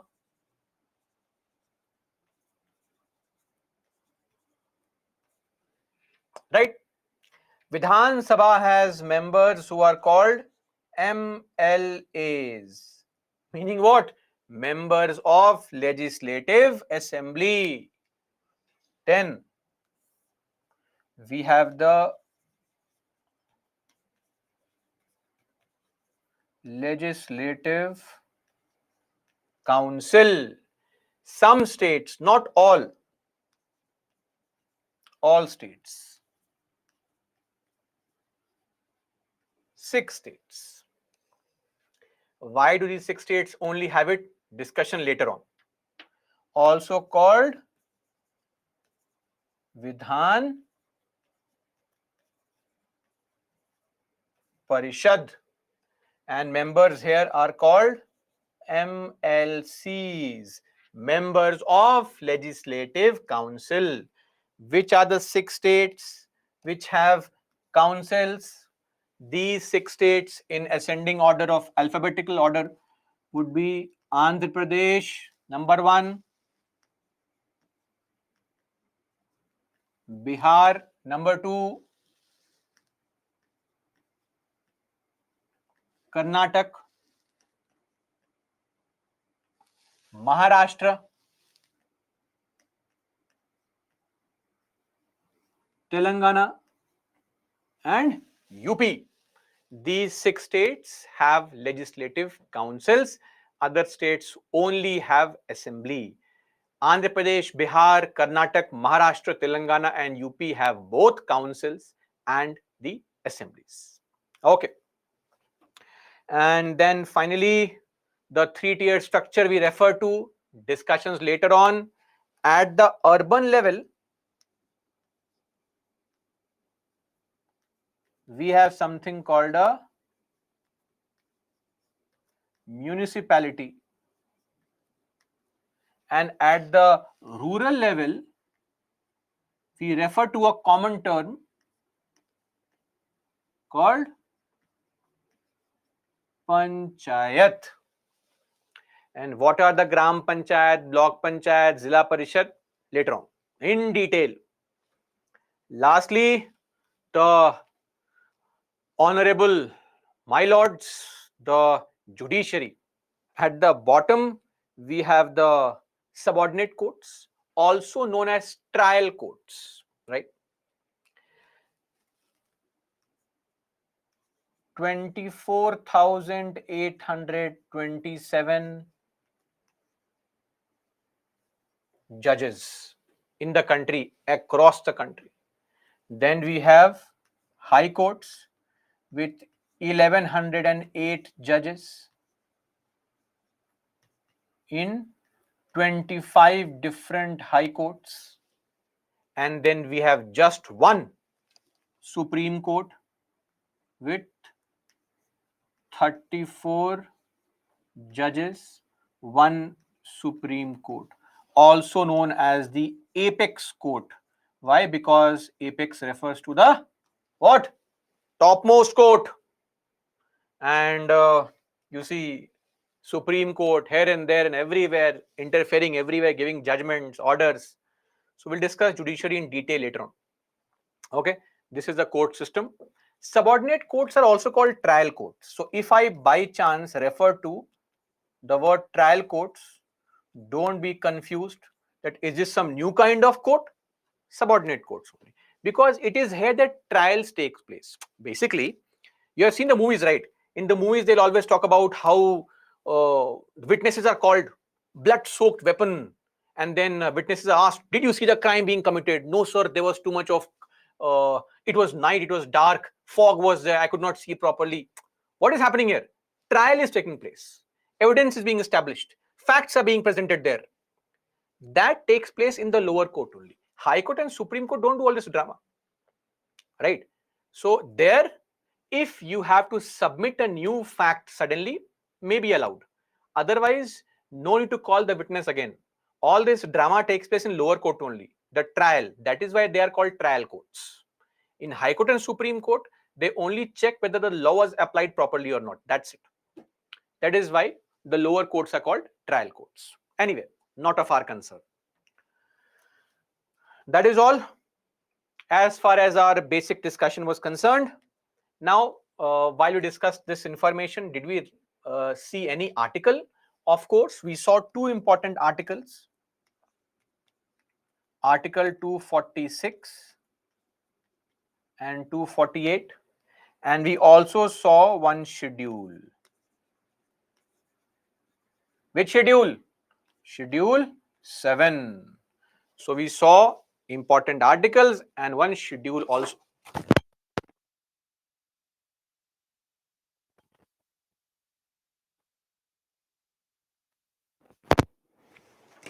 And one schedule also, that is called schedule 7.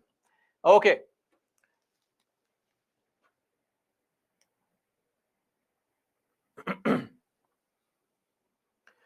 And important cases. One important case, Ram Javaya Kapoor, 1955.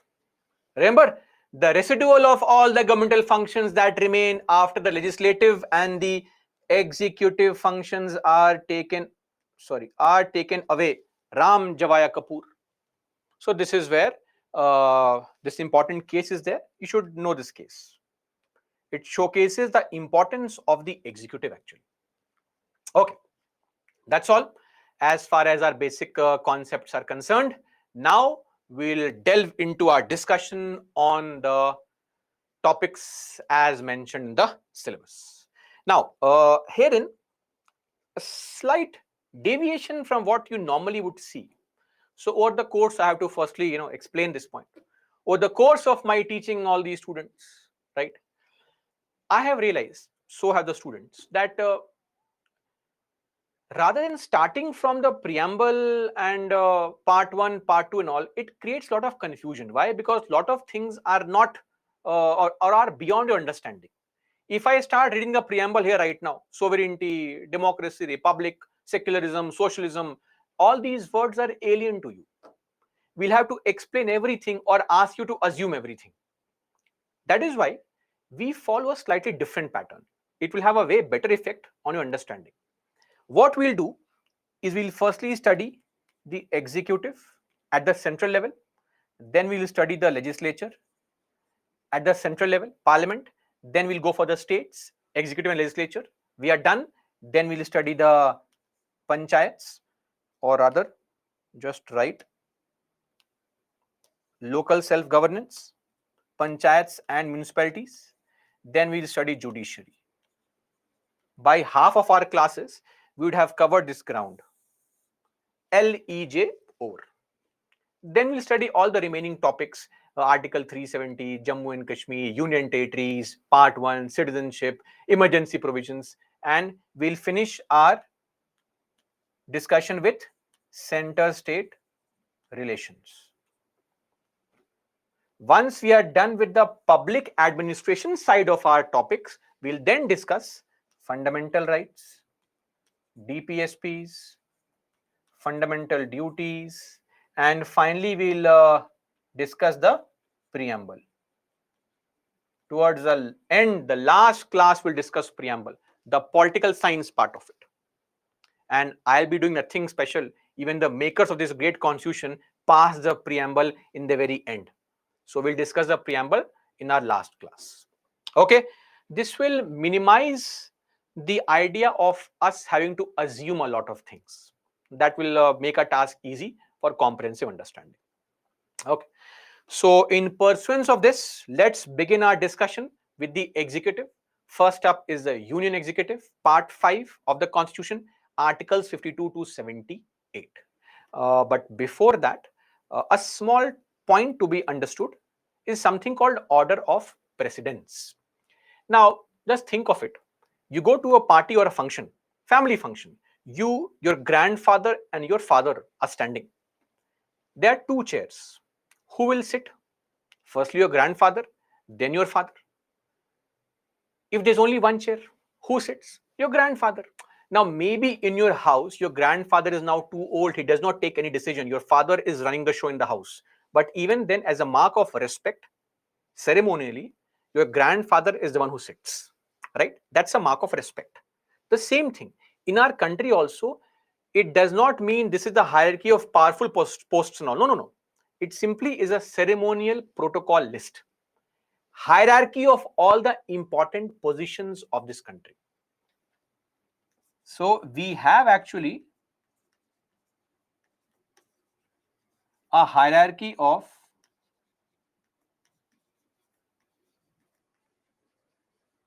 important positions in the country.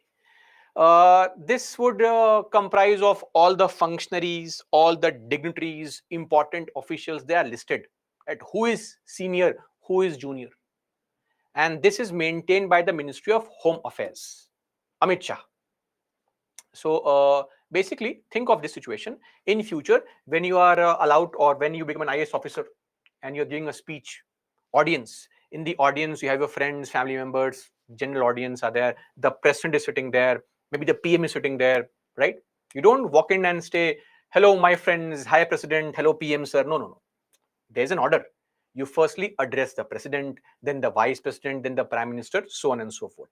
That is how order of precedence, a ceremonial protocol list of all the important dignitaries of the country arranged in a descending order with the senior most at the top, so on and so forth. So what is this list? At the top, of course, goes without saying, Draupadi Murmu, our 15th president. So whoever is the current president is at the top. Then we have the 14th vice president, Jagdeep Dhankar, the next second in order. Then we have the prime minister. Then these are all governors. If you look at now, you would not recognize, except those people who belong to Rajasthan, Kerala, and Tamil Nadu. He is the governor of Rajasthan.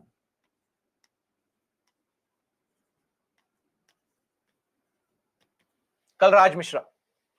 R.N. Ravi, former bureaucrat, governor of Tamil Nadu. Arif Muhammad Khan, governor of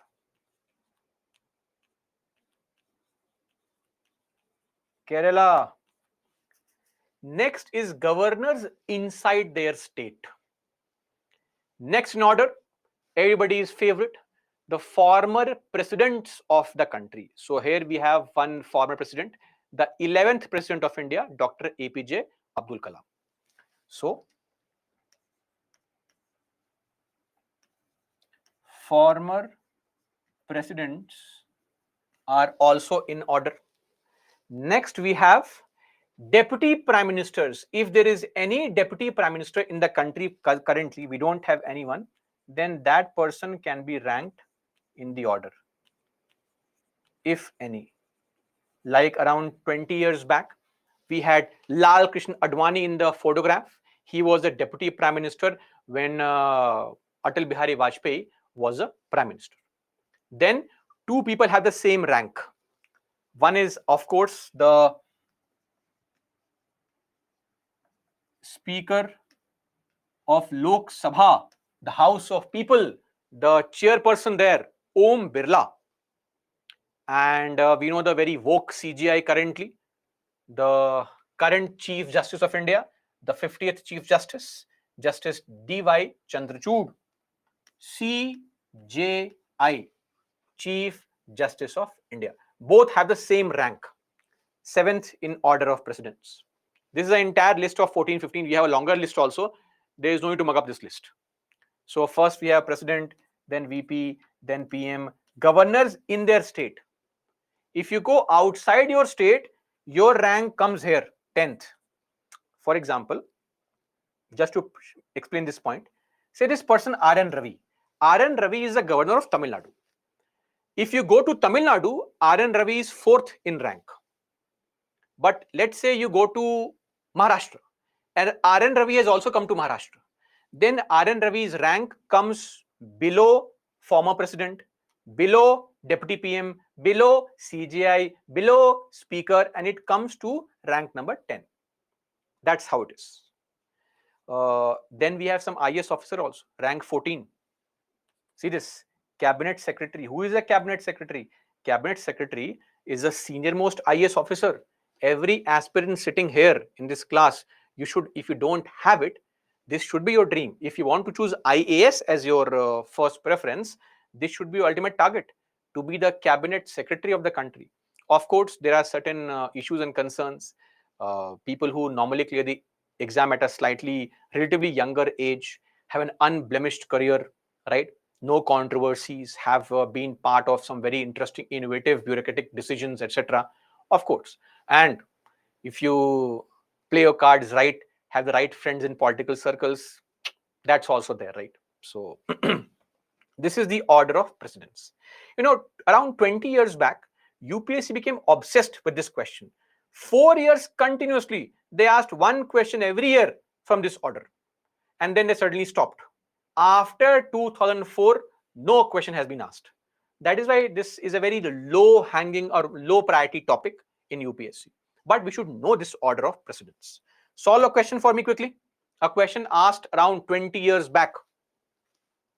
People who solve this question are now joint secretaries somewhere. So don't type in the answer. I will open the poll, please. 30 seconds, sufficient time. Mark your answer, please.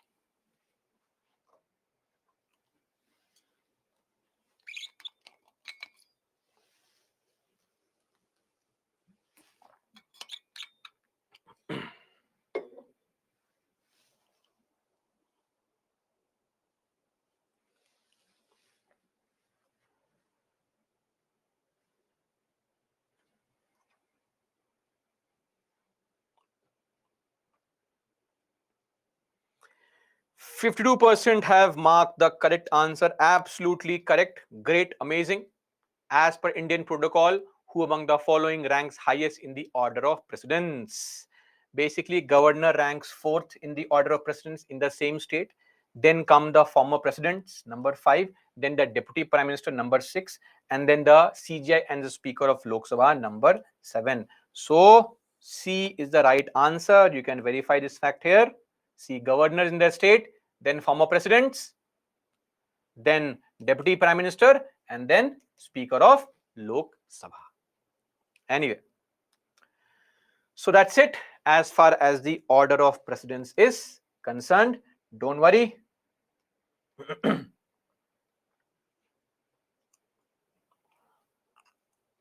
Now, moving on to our discussion.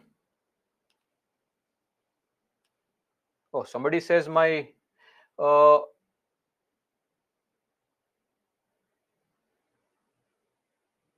dream is to reach number 3. Oh, Prime Minister of India. Definitely, without doubt, a former bureaucrat, Indra Kumar Gujral, did become the Prime Minister of India. So you can always become the Prime Minister of India, or in future the President also. Governors are very interesting posts. In fact, I believe in 2012, yes, 2012, half of the states out of 27 states, we had uh,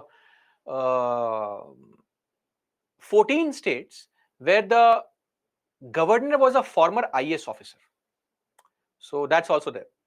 A lot of you who clear the exam, become IAS officers, have a very good chance of becoming at least a governor of a state. Anyway, let those dreams be at peace for now. Let's come back here now. We'll focus on the Union Executive Part 5, Articles 52 to 78. We'll discuss one by one all the members of the Union Executive, starting with the Mahamahim, the President, then the Vice President, then the Prime Minister with the entire Union Council of Ministers. Now, please don't tell me that, sir, some members are in other parties. This is politics. People come, join, change parties and all. This is the original photograph of 2019. So I thought it looks very nice and hence used here. Okay. This is just for illustration purpose only. Don't find out names of people here and then try to find out whether they belong to a party or not. You know how politics is. People keep on changing loyalties and all. Anyway. And then finally, we'll discuss the Attorney General of India. So let's begin our discussion on the very first topic, the head of the state, the President of India. So the President is the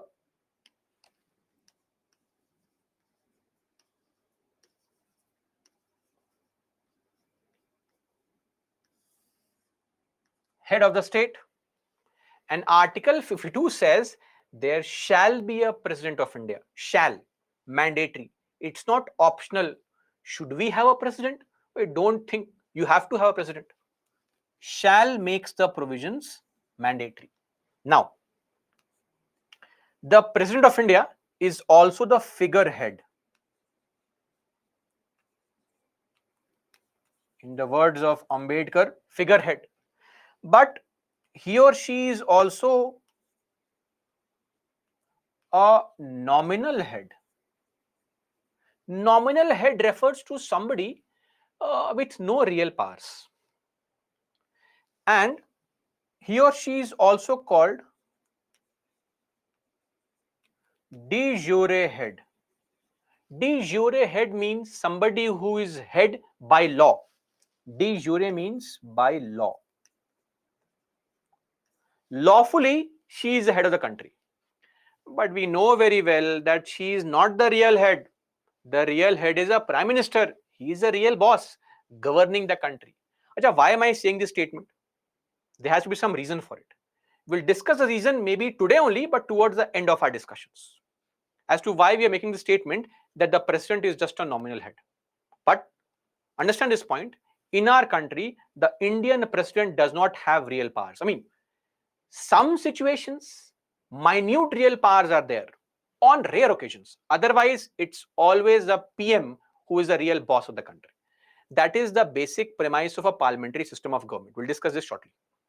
Okay, so this is the president of our country.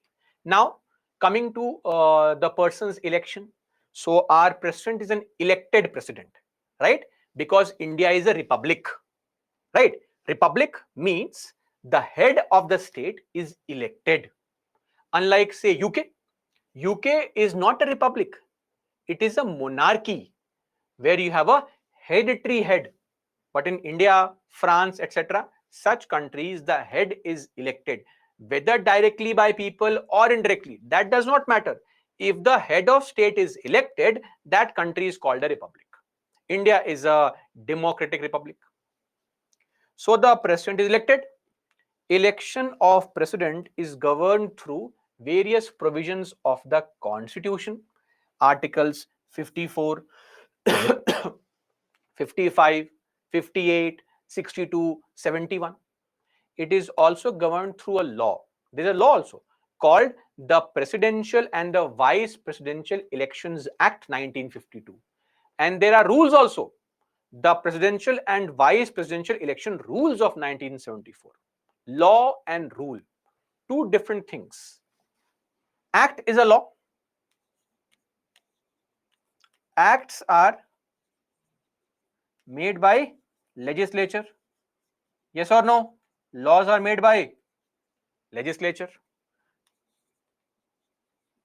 Rules are made by executive. Government makes rules. If you have a law, why do you need rules? It's very important to have rules. Rules are required to implement laws properly. I'll give you a simple example. You know, there's a law called Motor Vehicles Act 1988. Under the law, one section 127 says that if you are riding a two-wheeler, you have to wear a protective safety headgear, helmet basically, right? So wearing a helmet is mandatory on the road. That's a law. Section 127 of MVA 1988 says you have to wear a helmet. Fair enough, no problem. You take your bike out and wear a paper helmet on your head or a birthday cap on your head. And you say, this is my safety headgear. That's it. Justified? Of course not.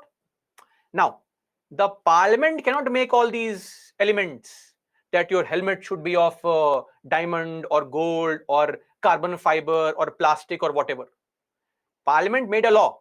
Wearing of safety headgear is mandatory. That's it. When you implement this law, then the rules have to be made. What kind of headgear, right? Should the headgear be of carbon fiber or steel or what material, what color, black, yellow, or some Ranbir Singh fan, so fluorescent color, neon color, whatever. That rules are to be made by the government. Rules are made to effectively implement the laws. That is why you'll find rules are made for every kind of law. Otherwise, how can laws be made implemented properly? Parliament cannot go into details of all these things. It's not possible. Be realistic. At the ground level, rules have to be made on how to effectively implement the laws. That's the purpose of rules. Anyway, that's not our concern. Just explaining on a side note. Now, a couple of more important things. Number one, the elections are conducted by conducted by ECI. I'll use standard abbreviation. So in case you have any doubt, what is ECI? What did he write ECI? Google search for it. That's an amazing option you have. ECI stands for Election Commission of India. Okay. Now, second thing, we know, and we'll discuss this shortly, that the president's tenure is 5 years, right? Elections have to be conducted within 60 days of expiry of tenure of the president. Within 60 days of expiry of tenure, meaning the former president Ramnath Kovind, his tenure was supposed to come to an end on the 22nd of July 2022. So from 23rd of April to 21st of July, you had to conduct the election for the new president within 60 days of expiry of tenure of the current president. And that is why in 2022,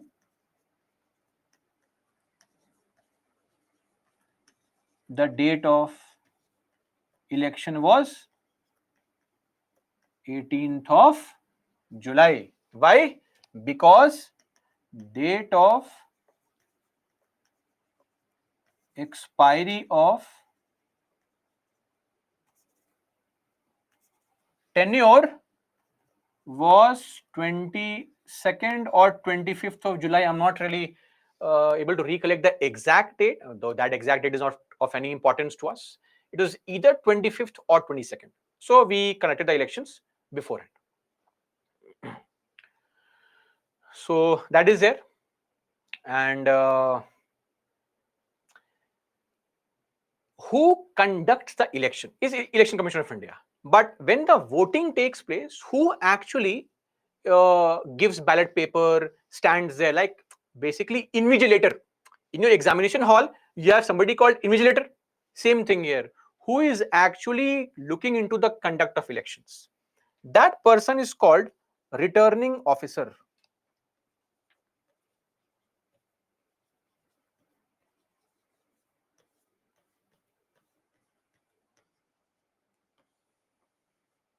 Returning officer is the invigilator for the elections. So who is the returning officer? Returning officer is the Secretary General of Lok Sabha or Rajya Sabha. So basically, Lok Sabha and Rajya Sabha have an officer called Secretary General. Some retired IAS officer is made the Secretary General. And he has a task of being the returning officer, being the invigilator for the election. And this is done alternatively. Alternate. Meaning what? In 2017, who was the returning officer? The Secretary General of Lok Sabha. In 2022, the Secretary General of Rajya Sabha. He became the returning officer for the election, meaning invigilator for the election. I hope this point is clear on who is the returning officer. They may ask you a very simple question with respect to the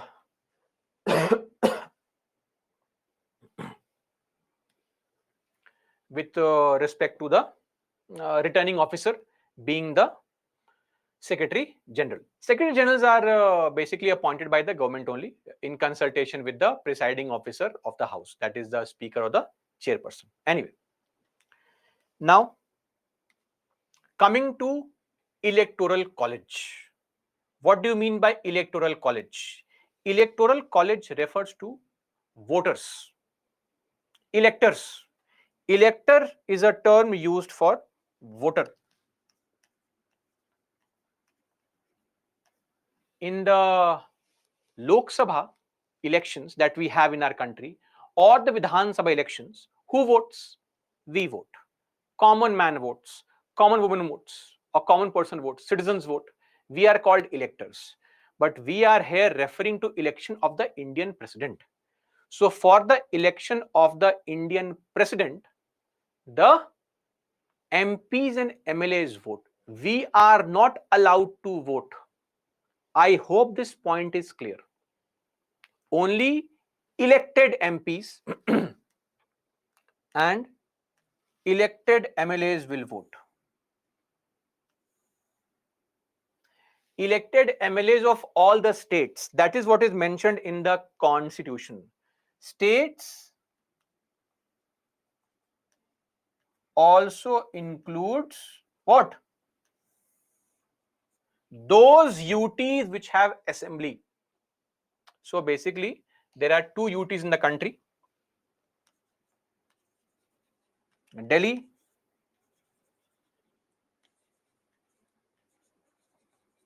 and Pondicherry or Puducherry. These two UTs have assemblies. Their MLAs also take part in the election process. Now you may say, sir, Jammu and Kashmir also has a UT. What do we do about it? So see, Jammu and Kashmir is also a UT. It has a assembly, but as of now, no elections have taken place. That is why in the constitution, this is Article 54, the name of the electors does not contain the MLAs of Jammu and Kashmir. If you want to make any change here, we have to go through a constitutional amendment. And even Delhi and Pondicherry, these MLAs were only added here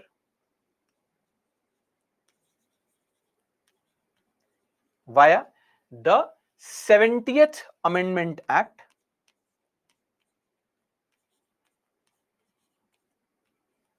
1992. Through this, we have allowed MLAs of Delhi, MLAs of Pondicherry to vote. Okay. And all elected MPs, both of Lok Sabha and Rajya Sabha, are allowed to vote in the election. So you can see an example here. He is Arvind Kejriwal. He is an MLA from New Delhi constituency. This cute innocent fellow is an MP from Wayanad constituency, Mr. Rahul Gandhi. The CM of Andhra Pradesh is an MLA from, I believe, Pulivendula constituency. The Home Minister of India is an MP from Gandhinagar constituency, right? Sorry. Jyotiraditya Scindia, former Congress MP, now BJP MP. He is also an MP. In Rajya Sabha, MP in Lok Sabha, MP in Lok Sabha. So you can see all elected MLAs and MPs will vote. They comprise of what is called the electoral college. Now, who cannot vote? Some MPs can't vote. So all those MPs who are basically either nominated, or all those MLAs, MLCs, they cannot vote. So MLCs can't vote. Why? Because we don't have MLCs in all the states, only 6 states. Secondly, nominated legislators, they cannot vote. So, there's a provision that in Rajya Sabha, 12 MPs are directly appointed by the president. Directly by the president. 12, maximum 12. Those people can't vote. For example, this is MP of Rajya Sabha, nominated Justice Ranjan Gogoi. If you don't know, he was a former Chief Justice of India, the 46th Chief Justice of India. In the middle, we have the Asian gold medalist, P.T. Usha. She is also an MP of Rajya Sabha, but she is also nominated, hence cannot vote. Here we have one Mr. Nitish Kumar. Now, Nitish Kumar is the CM of Bihar, but he is not an MLA. He is an MLC, member of the council in Bihar. And we know very well, MLCs don't vote. So who will vote? All elected MPs, all elected MLAs. That is how we have the election of the president. Okay. Now, how is the president elected? Of course, the election is indirect. Why indirect? We vote for MPs, MLAs, they vote for the president. Of course, it's indirect. It would have been direct if we had directly voted for the president, like say in the case of France. In France, people vote for the election of the president. But in India, sorry, we don't vote. MPs, MLAs, elected MPs, elected MLAs will vote. MLAs of states vote. And state includes UTs of Delhi and Pondicherry only. Okay. So election is indirect. And we know that there is a system of something called proportional representation by means of single transferable vote. What is that? I'll explain shortly. Don't worry. Voting is through a secret ballot. What is the meaning of secret ballot? Secret ballot means nobody will see your vote. You are free to cast your vote and nobody will come to know as to who you have voted for. Secret ballot. And one more thing. If you are not aware, let me tell you. A lot of you here must have voted in the elections to Lok Sabha, Vidhan Sabha. When you go to the EVM, there's a button called with a cross symbol called Nota, none of the above. So firstly, there are no EVMs here. Okay. No EVM. Ballot box is there. There's a box. You are given a slip. You have to mark your preference in the slip and slip is put inside. No EVM. No EVM also means what? No Nota. What is Nota? None of the above.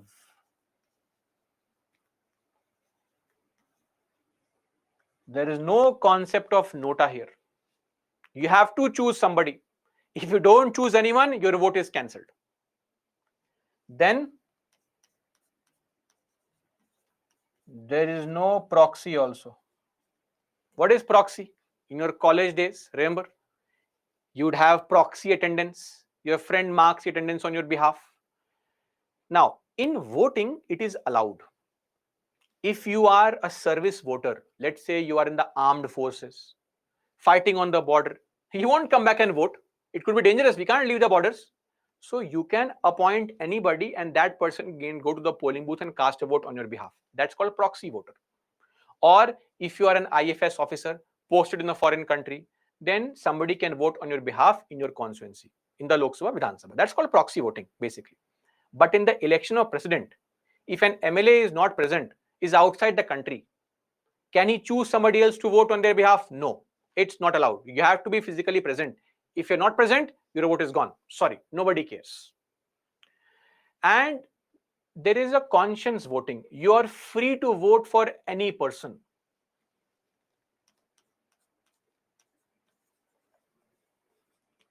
Voting on conscience. Conscience, written as conscience, pronounced as conscience. Meaning, no need to follow your party guideline. If your party says, please vote for that candidate, you can say, no, I'll vote for that candidate. Anyway, it's a secret ballot. Nobody comes to know. So how do you care? If your party says, please vote for Draupadi Murmu, you can say, no, I will vote for Yashwant Sinha. It's your choice completely. It's a secret ballot. That is why it's a secret ballot.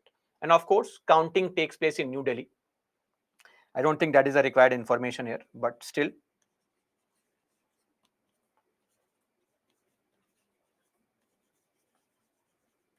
Counting in New Delhi. So that is why, wait now. The counting took place on 22nd. As getting this thing here. This date should be 25th of July and not 22nd. Okay, anyway, that date is of no importance to us. So counting in New Delhi. Now, where do these MPs and MLAs vote? All the MPs will vote in the Lok Sabha, Rajya Sabha, and the MLAs vote in their respective states.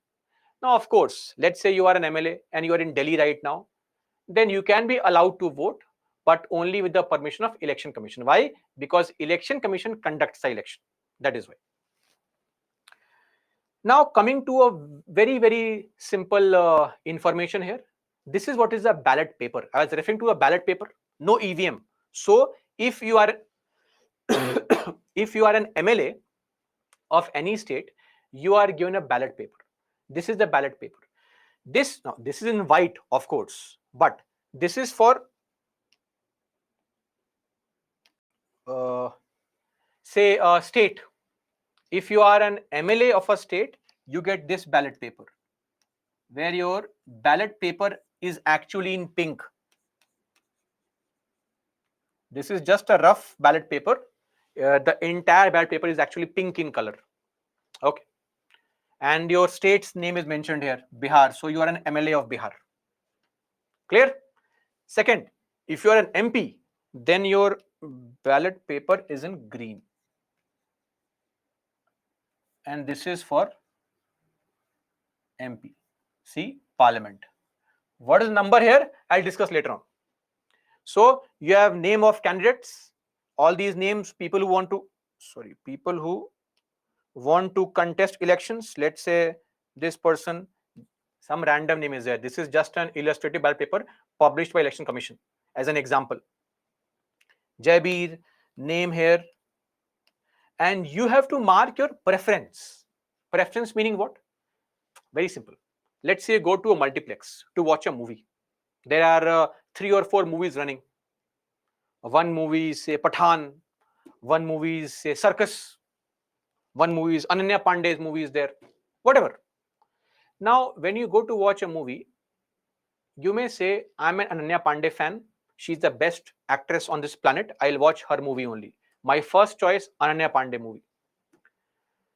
Somebody can say, no. My first choice, this Vijay movie is playing and I want to watch that movie only. Or Ajit movie is playing, that's my first choice. Somebody else can say, no, I'm a Shah Rukh Khan fan. I'll watch Pathan only. Somebody can say, no, I'm a boxing fan. I'll watch Creed, the third part, whatever. Now, if your first choice is not available, let's say there are too many fans of Ananya Pandey, just like you, and her ticket is sold, house full. What do? Second preference. Okay. If Ananya Pandey's movie is not available, then maybe I'll watch a Mahesh Babu movie or a Vijay Sethupathi movie, whatever your choice is. Second preference. If that is also houseful, third preference. Or you may say, I have come to watch a Ananya Pandey movie, and if that movie is not there, I will watch nothing. I'm going back home. It's your choice. So preferences are marked.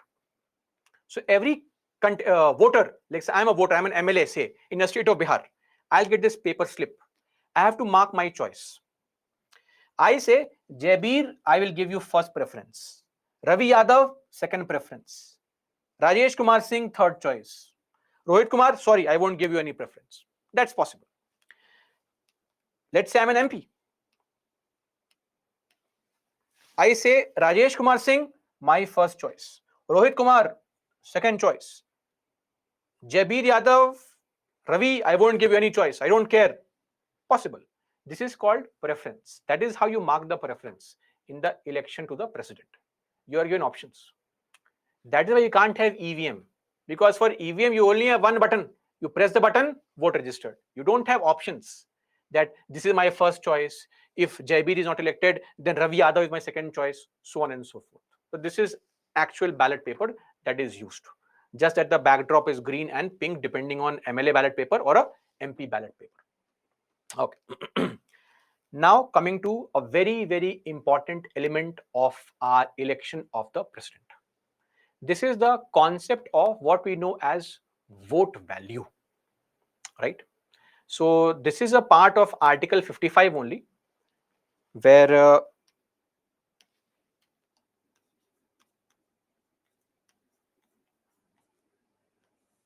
this concept of vote value has been incorporated. Now, let me explain this point first and hear me out. It's very simple. When you go to the voting booth, when we go and vote, general elections, I am referring to General elections. When we go and vote, what happens? You go to the polling booth, the presiding officer allows you to vote, and then you press a button and you come back home.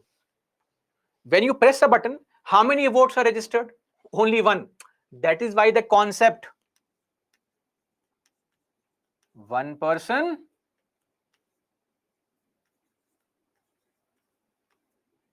one vote. This is why we have this concept of one person, one vote. Now, let us look at the election of the president. In the election of president's election, who are the voters?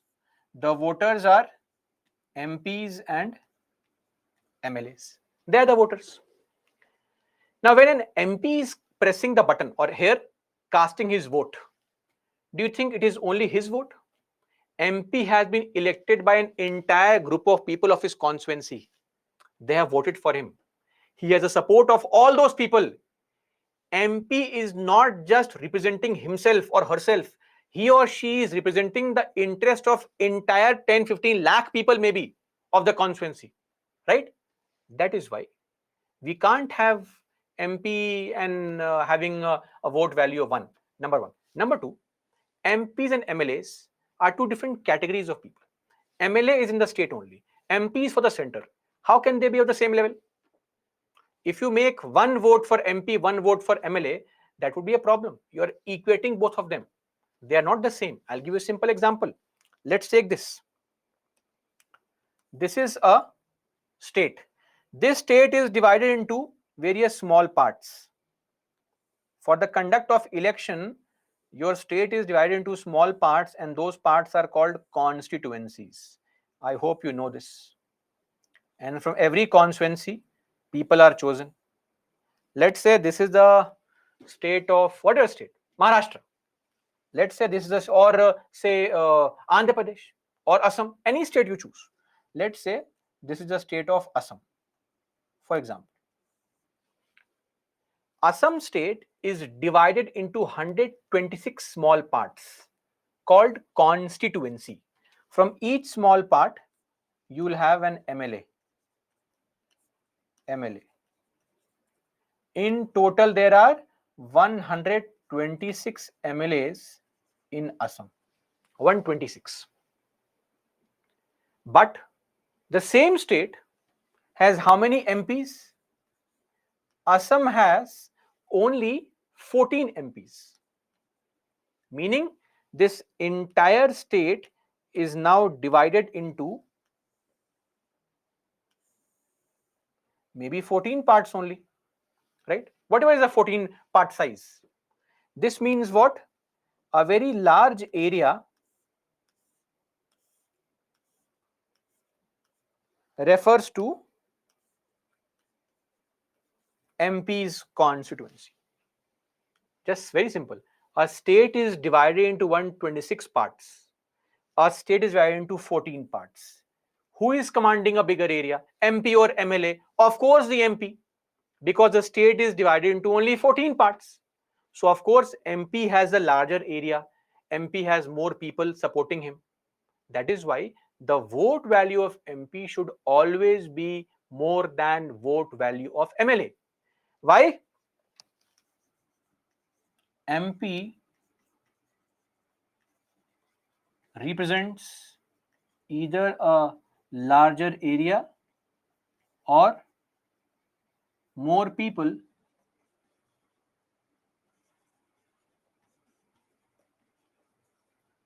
compared to MLA. Therefore,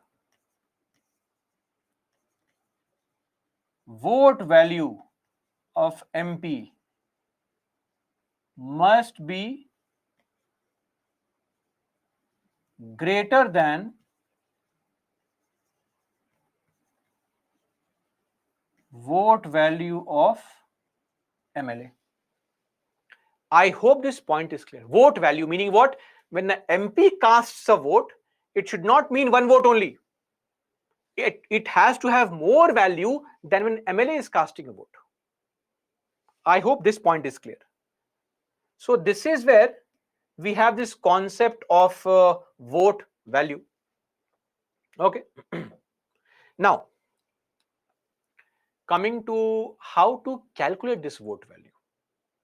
Forget for now how is the constituency area decided. We'll discuss that later on. That is of no concern to us. But how is a vote value calculated? And this is common for every state. Look at, say, Karnataka. If you take the example of Karnataka also,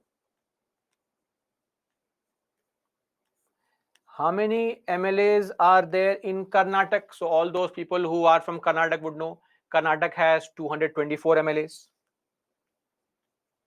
How many MPs are there from Karnataka? 28 MPs.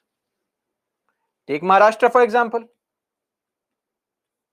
Those who are from Maharashtra must know how many MLAs in Maharashtra? 288. There are 288 MLAs in Maharashtra. How many MPs are there in Maharashtra? Just 48. So every time the MP commands a larger area than an MLA. Look at Andhra Pradesh. How many MPs? 25. How many MLAs? 175. It is standard procedure, right? So their vote value has to be different because MP is a more important post. MP commands a larger area. That is why. But how do we calculate the exact value when an MP is casting a vote in your favor? How many points are you getting exactly? So for that, NG Iyengar came up with a formula. So this was a formula devised by one NG Iyengar.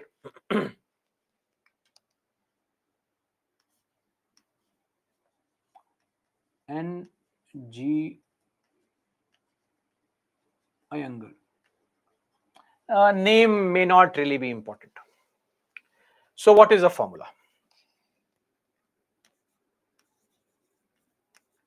To calculate vote value of MLA, you have to simply take the total population of the state. Okay. Then you divide this total population with what? The number of elected MLAs in the state. Okay. And you multiply this with 1 by 1000. Because population runs in crores, it can be a very huge number. We simplify the number. This is a formula. But there's a small problem here. We are saying take the population of the state. Which population? Today's population? Yesterday's population? 2011 census? 2001 census? Which census? So here the population has to be 1971 census. 1971 census, not the current census. Why? To which a very simple solution is there. Understand this point here. This formula finds out for us the vote value of an MLA of a state. Let's first look at how to implement this formula. For example, state of Telangana. How many seats are there in Telangana? 119. What was the population of Telangana in 1971? Meaning all those districts which are currently a part of Telangana, what was their population in 1971? It was 1.57 crores. What is the formula? Take the population of the state, divide by number of MLAs into 1 by 1000. Population of state, divide by 119 into 1 by 1000. You get 132. What is the meaning of this 132? 132 is the value of vote of each MLA of Telangana. Meaning, if MLA of Telangana casts a vote in your favor, you are getting 132 votes or 132 points, whatever you may think of. Clear? This means one thing. If the population of Telangana increases, vote value increases, yes or no? Population numerator. Population increases, implies what? Vote value increases, right? Think of this now. Say a state like UP, very high population. Look at this sheet. If you can see this sheet, this is a sheet of the current election that took place last year. Let's take example of some states like Sikkim. Sikkim, very Sikkim, 22. Look at Sikkim. Number of MLAs 32, population 2 lakh in 1971. Look at the vote value 7. This is the vote value of MLA of Sikkim 7. Let's look at UP 27. Number of MLAs 403. Total population in 1971 8.38 crores. Look at the vote value 208. Can you see the difference? I mean, it would take almost 30 MLAs of Sikkim to have the same vote value as one MLA of UP. Yes or no? Why? Because UP's population is very high. Okay. Now, look at this very simple idea.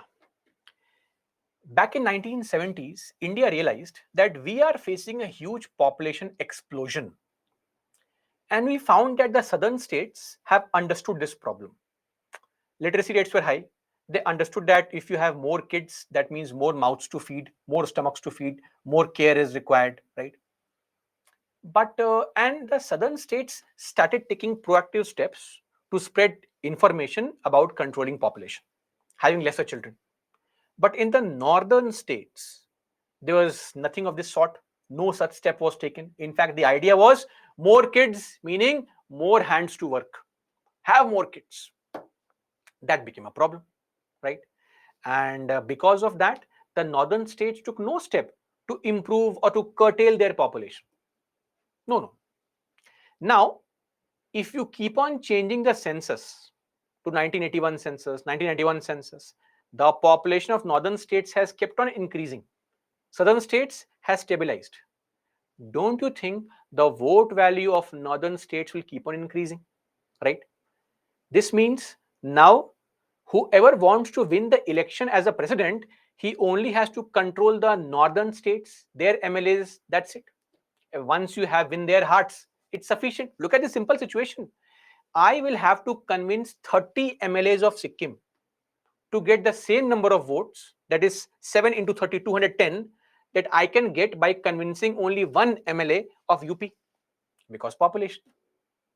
That is why, so that the northern states are not at, or southern states are not at any disadvantage, right?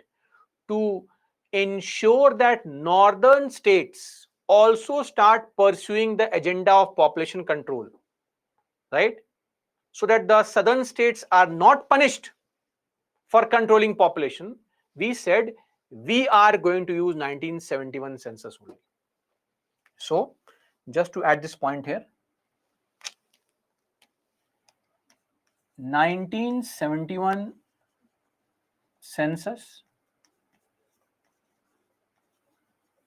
to be used for next 25 years. And this change was done via the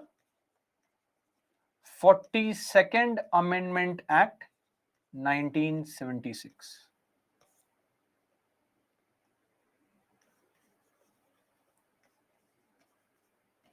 So, from 1976, for next 25 years, we use the same population census of 1971. That means what? That means what? 76 plus 25.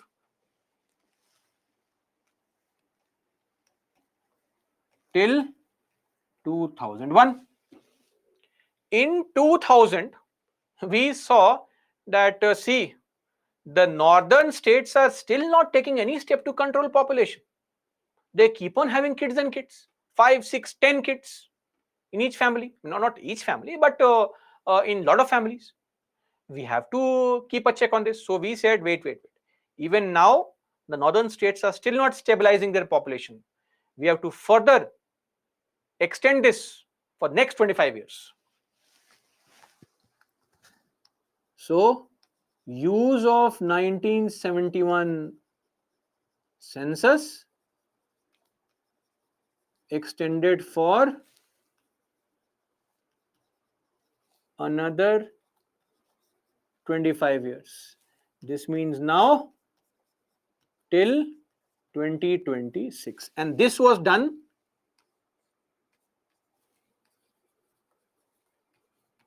by 84th Amendment to the Constitution 2001. Okay. So this was the situation. Now in 2026, we are up for revision again.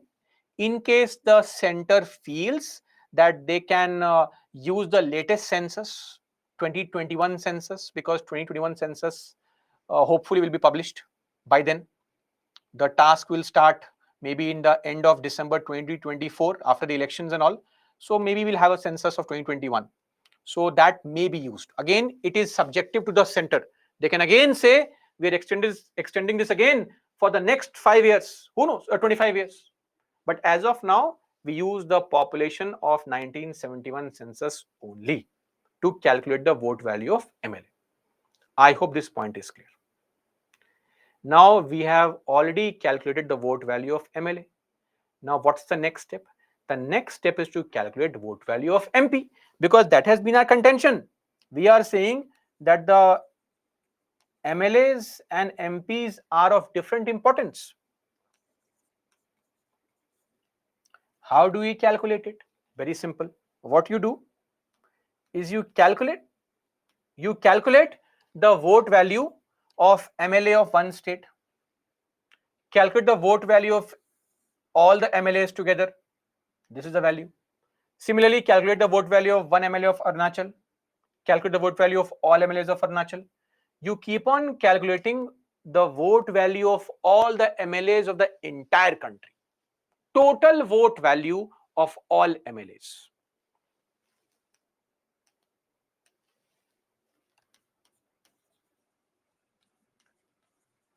Total vote value of all MLAs, and then divide this with the number of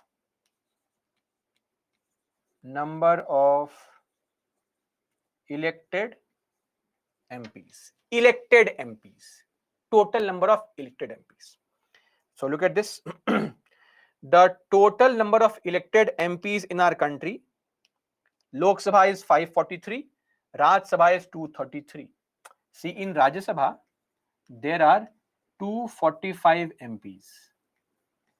12 of them are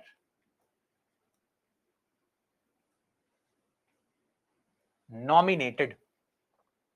That is why remaining 233, because nominated MPs are not allowed to vote, only elected MPs, elected MLAs are allowed to vote.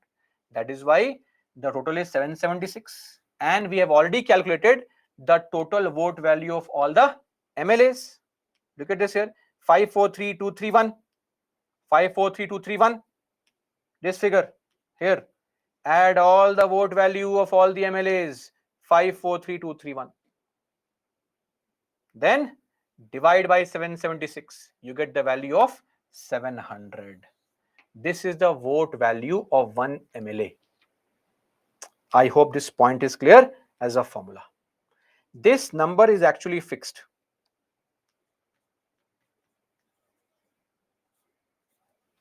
Whether you are MP of Lok Sabha, MP of Rajya Sabha, your vote value is fixed. But it varies from state to state. So one very important observation is that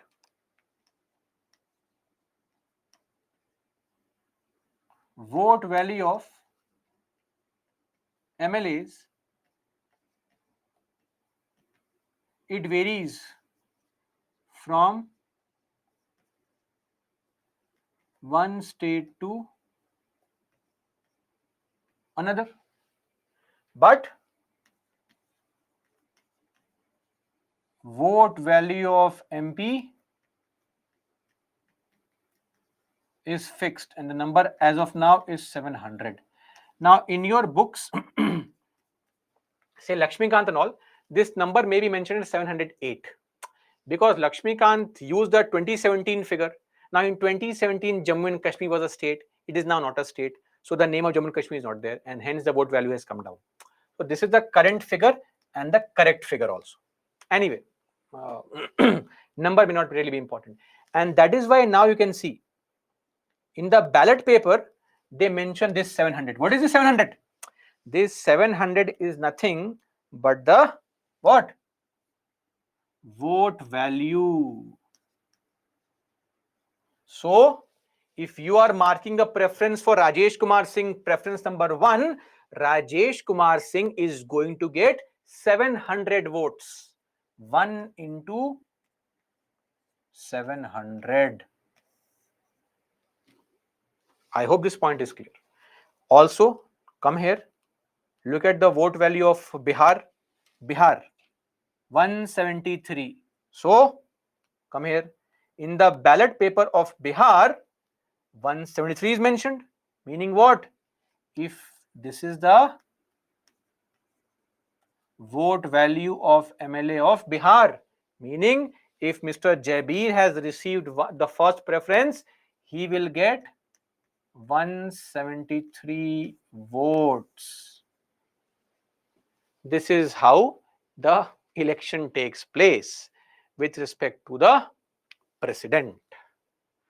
I hope this point is clear. To further have a clarification, let us firstly solve a couple of questions. This question was asked in 2018. Please solve the question. Okay, so don't mark. I'll open the polls first.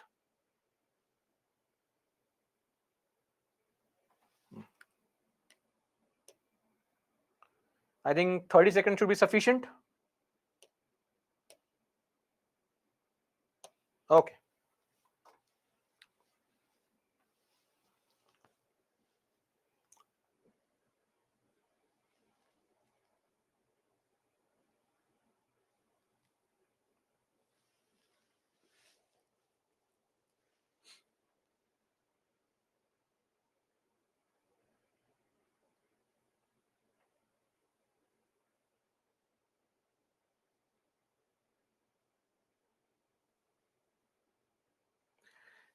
%74% mark the correct answer. Great, that's amazing. The value of vote of each MLA varies from state to state. Yes or no? Of course, yes, it varies. I mean, look at Andhra Pradesh, vote value 159, UP 208, Sikkim 78, Arunachal 78, Karnataka 131. It varies. One is correct. One is correct. These two can't be the answers. Remove. In your prelims, always try to eliminate the wrong statements and wrong options. That should be your target. Now, second statement. The value of the vote of MP of Lok Sabha is more than? Really? It's not more. It's the same. This value is fixed at 700. Yes or no? See, the value is fixed at 700. Whether you're at MP of Lok Sabha or Rajya Sabha, the formula simply says what? Vote value of MP. That is Lok Sabha or Rajya Sabha. That is 700. So second statement is actually wrong, which means A is the right answer, which was marked by 74% of you. Amazing. One more question.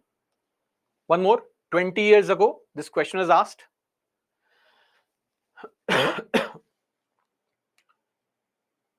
Sorry, poll. Yes. I'll give you a minute. Take your own time. Please solve.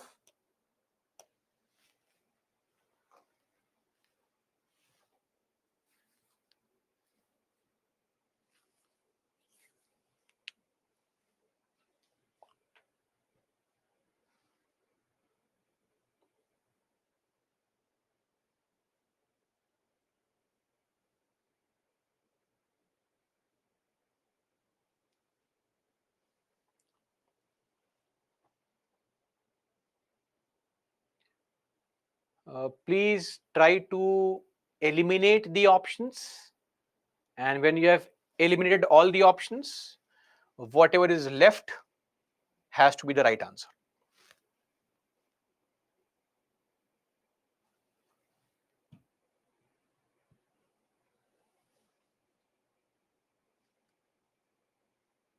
Five seconds.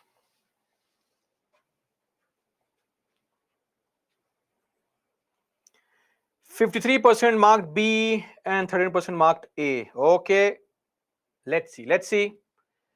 In the electoral college for the presidential election in India, the value of vote of an elected MLA vote value is what? State population upon number of elected MLAs. Very good, correct.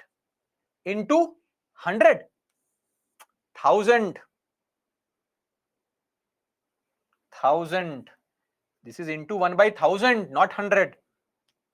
So very sorry for those who thought this to be correct. One is wrong. One is wrong. These two are wrong. So either B or D, 2 or 3. Look at the third statement.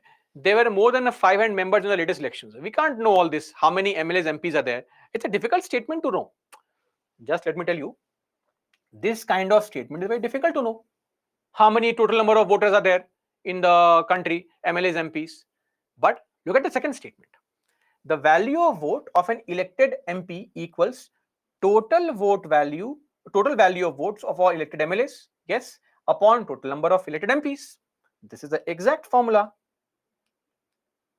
Total vote value of all MLAs upon number of elected MPs. So second statement is actually correct here. If second is correct, B has to be the right answer. We don't even need to know whether 3 is right or wrong. We don't care. 3 has to be wrong. And you can also verify this fact. How many members in the election? 543 MPs from Lok Sabha, 233 MPs from Rajya Sabha, 4033 MLAs. Add all of them, you get 4809. Less, right? It is less than, not more than. Right? So sometimes you don't need to know all the statements. You can simply eliminate and get the right answer. The right answer is B, only 2 in this case. Okay, that's all. Let's take a break now, guys. And after break, we'll come up and we'll discuss the other important elements with respect to the election of the president. Break, please. Be back at 1:30. I'll take up some questions in the meantime. Sayadri, how 4033? You don't need to know, but 4033 is what? Number of MLAs. How many MLAs are there in the country? Add all this number. 175, 60. They're all voters, right? So add them, you get 4033. That statement was not relevant only. I'm just telling you number of voters. So this is MP Lok Sabha, MP Rajya Sabha, MLAs. That's it. Okay. What time to come back? Come back at 2:30. What is 700? 700 is the vote value of MP. So this means if I am an MP and I am casting one vote, that one vote equals 700 votes. Okay. Okay, Bhavya.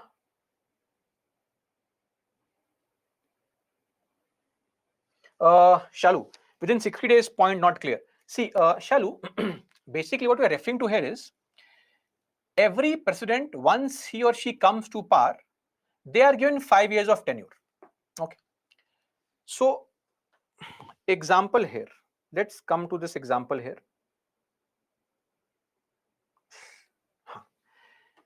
The previous president, Ramnath Kovind, his tenure was supposed to come to an end on the 25th of July, meaning he was elected on the 25th of July 2017, 5 years, 25th of July 2022.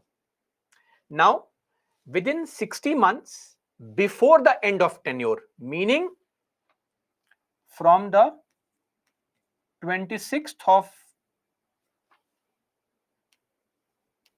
May to 25th of July. This would be roughly 60 days. Within these 60 days, you have to conduct the election for the new president so that before the old president's term ends, we get a new president. That is why. I hope this point is clear.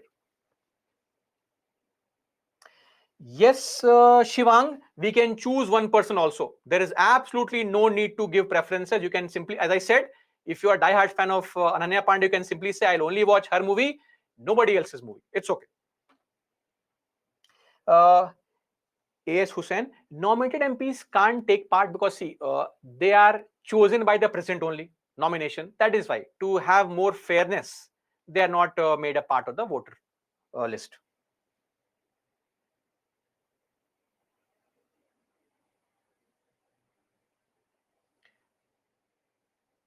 If second preference is given to any candidate, second preference is not counted only. I'll come to preferences after the break.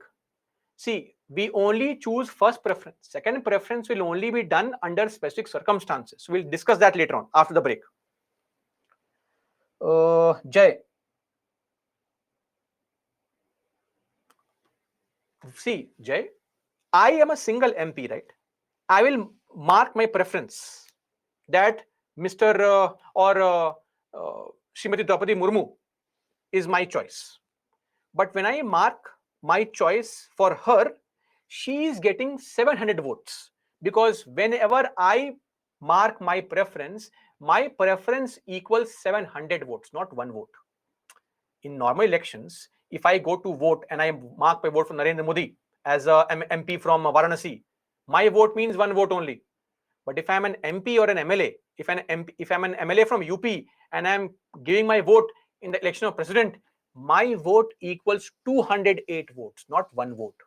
That's the vote value.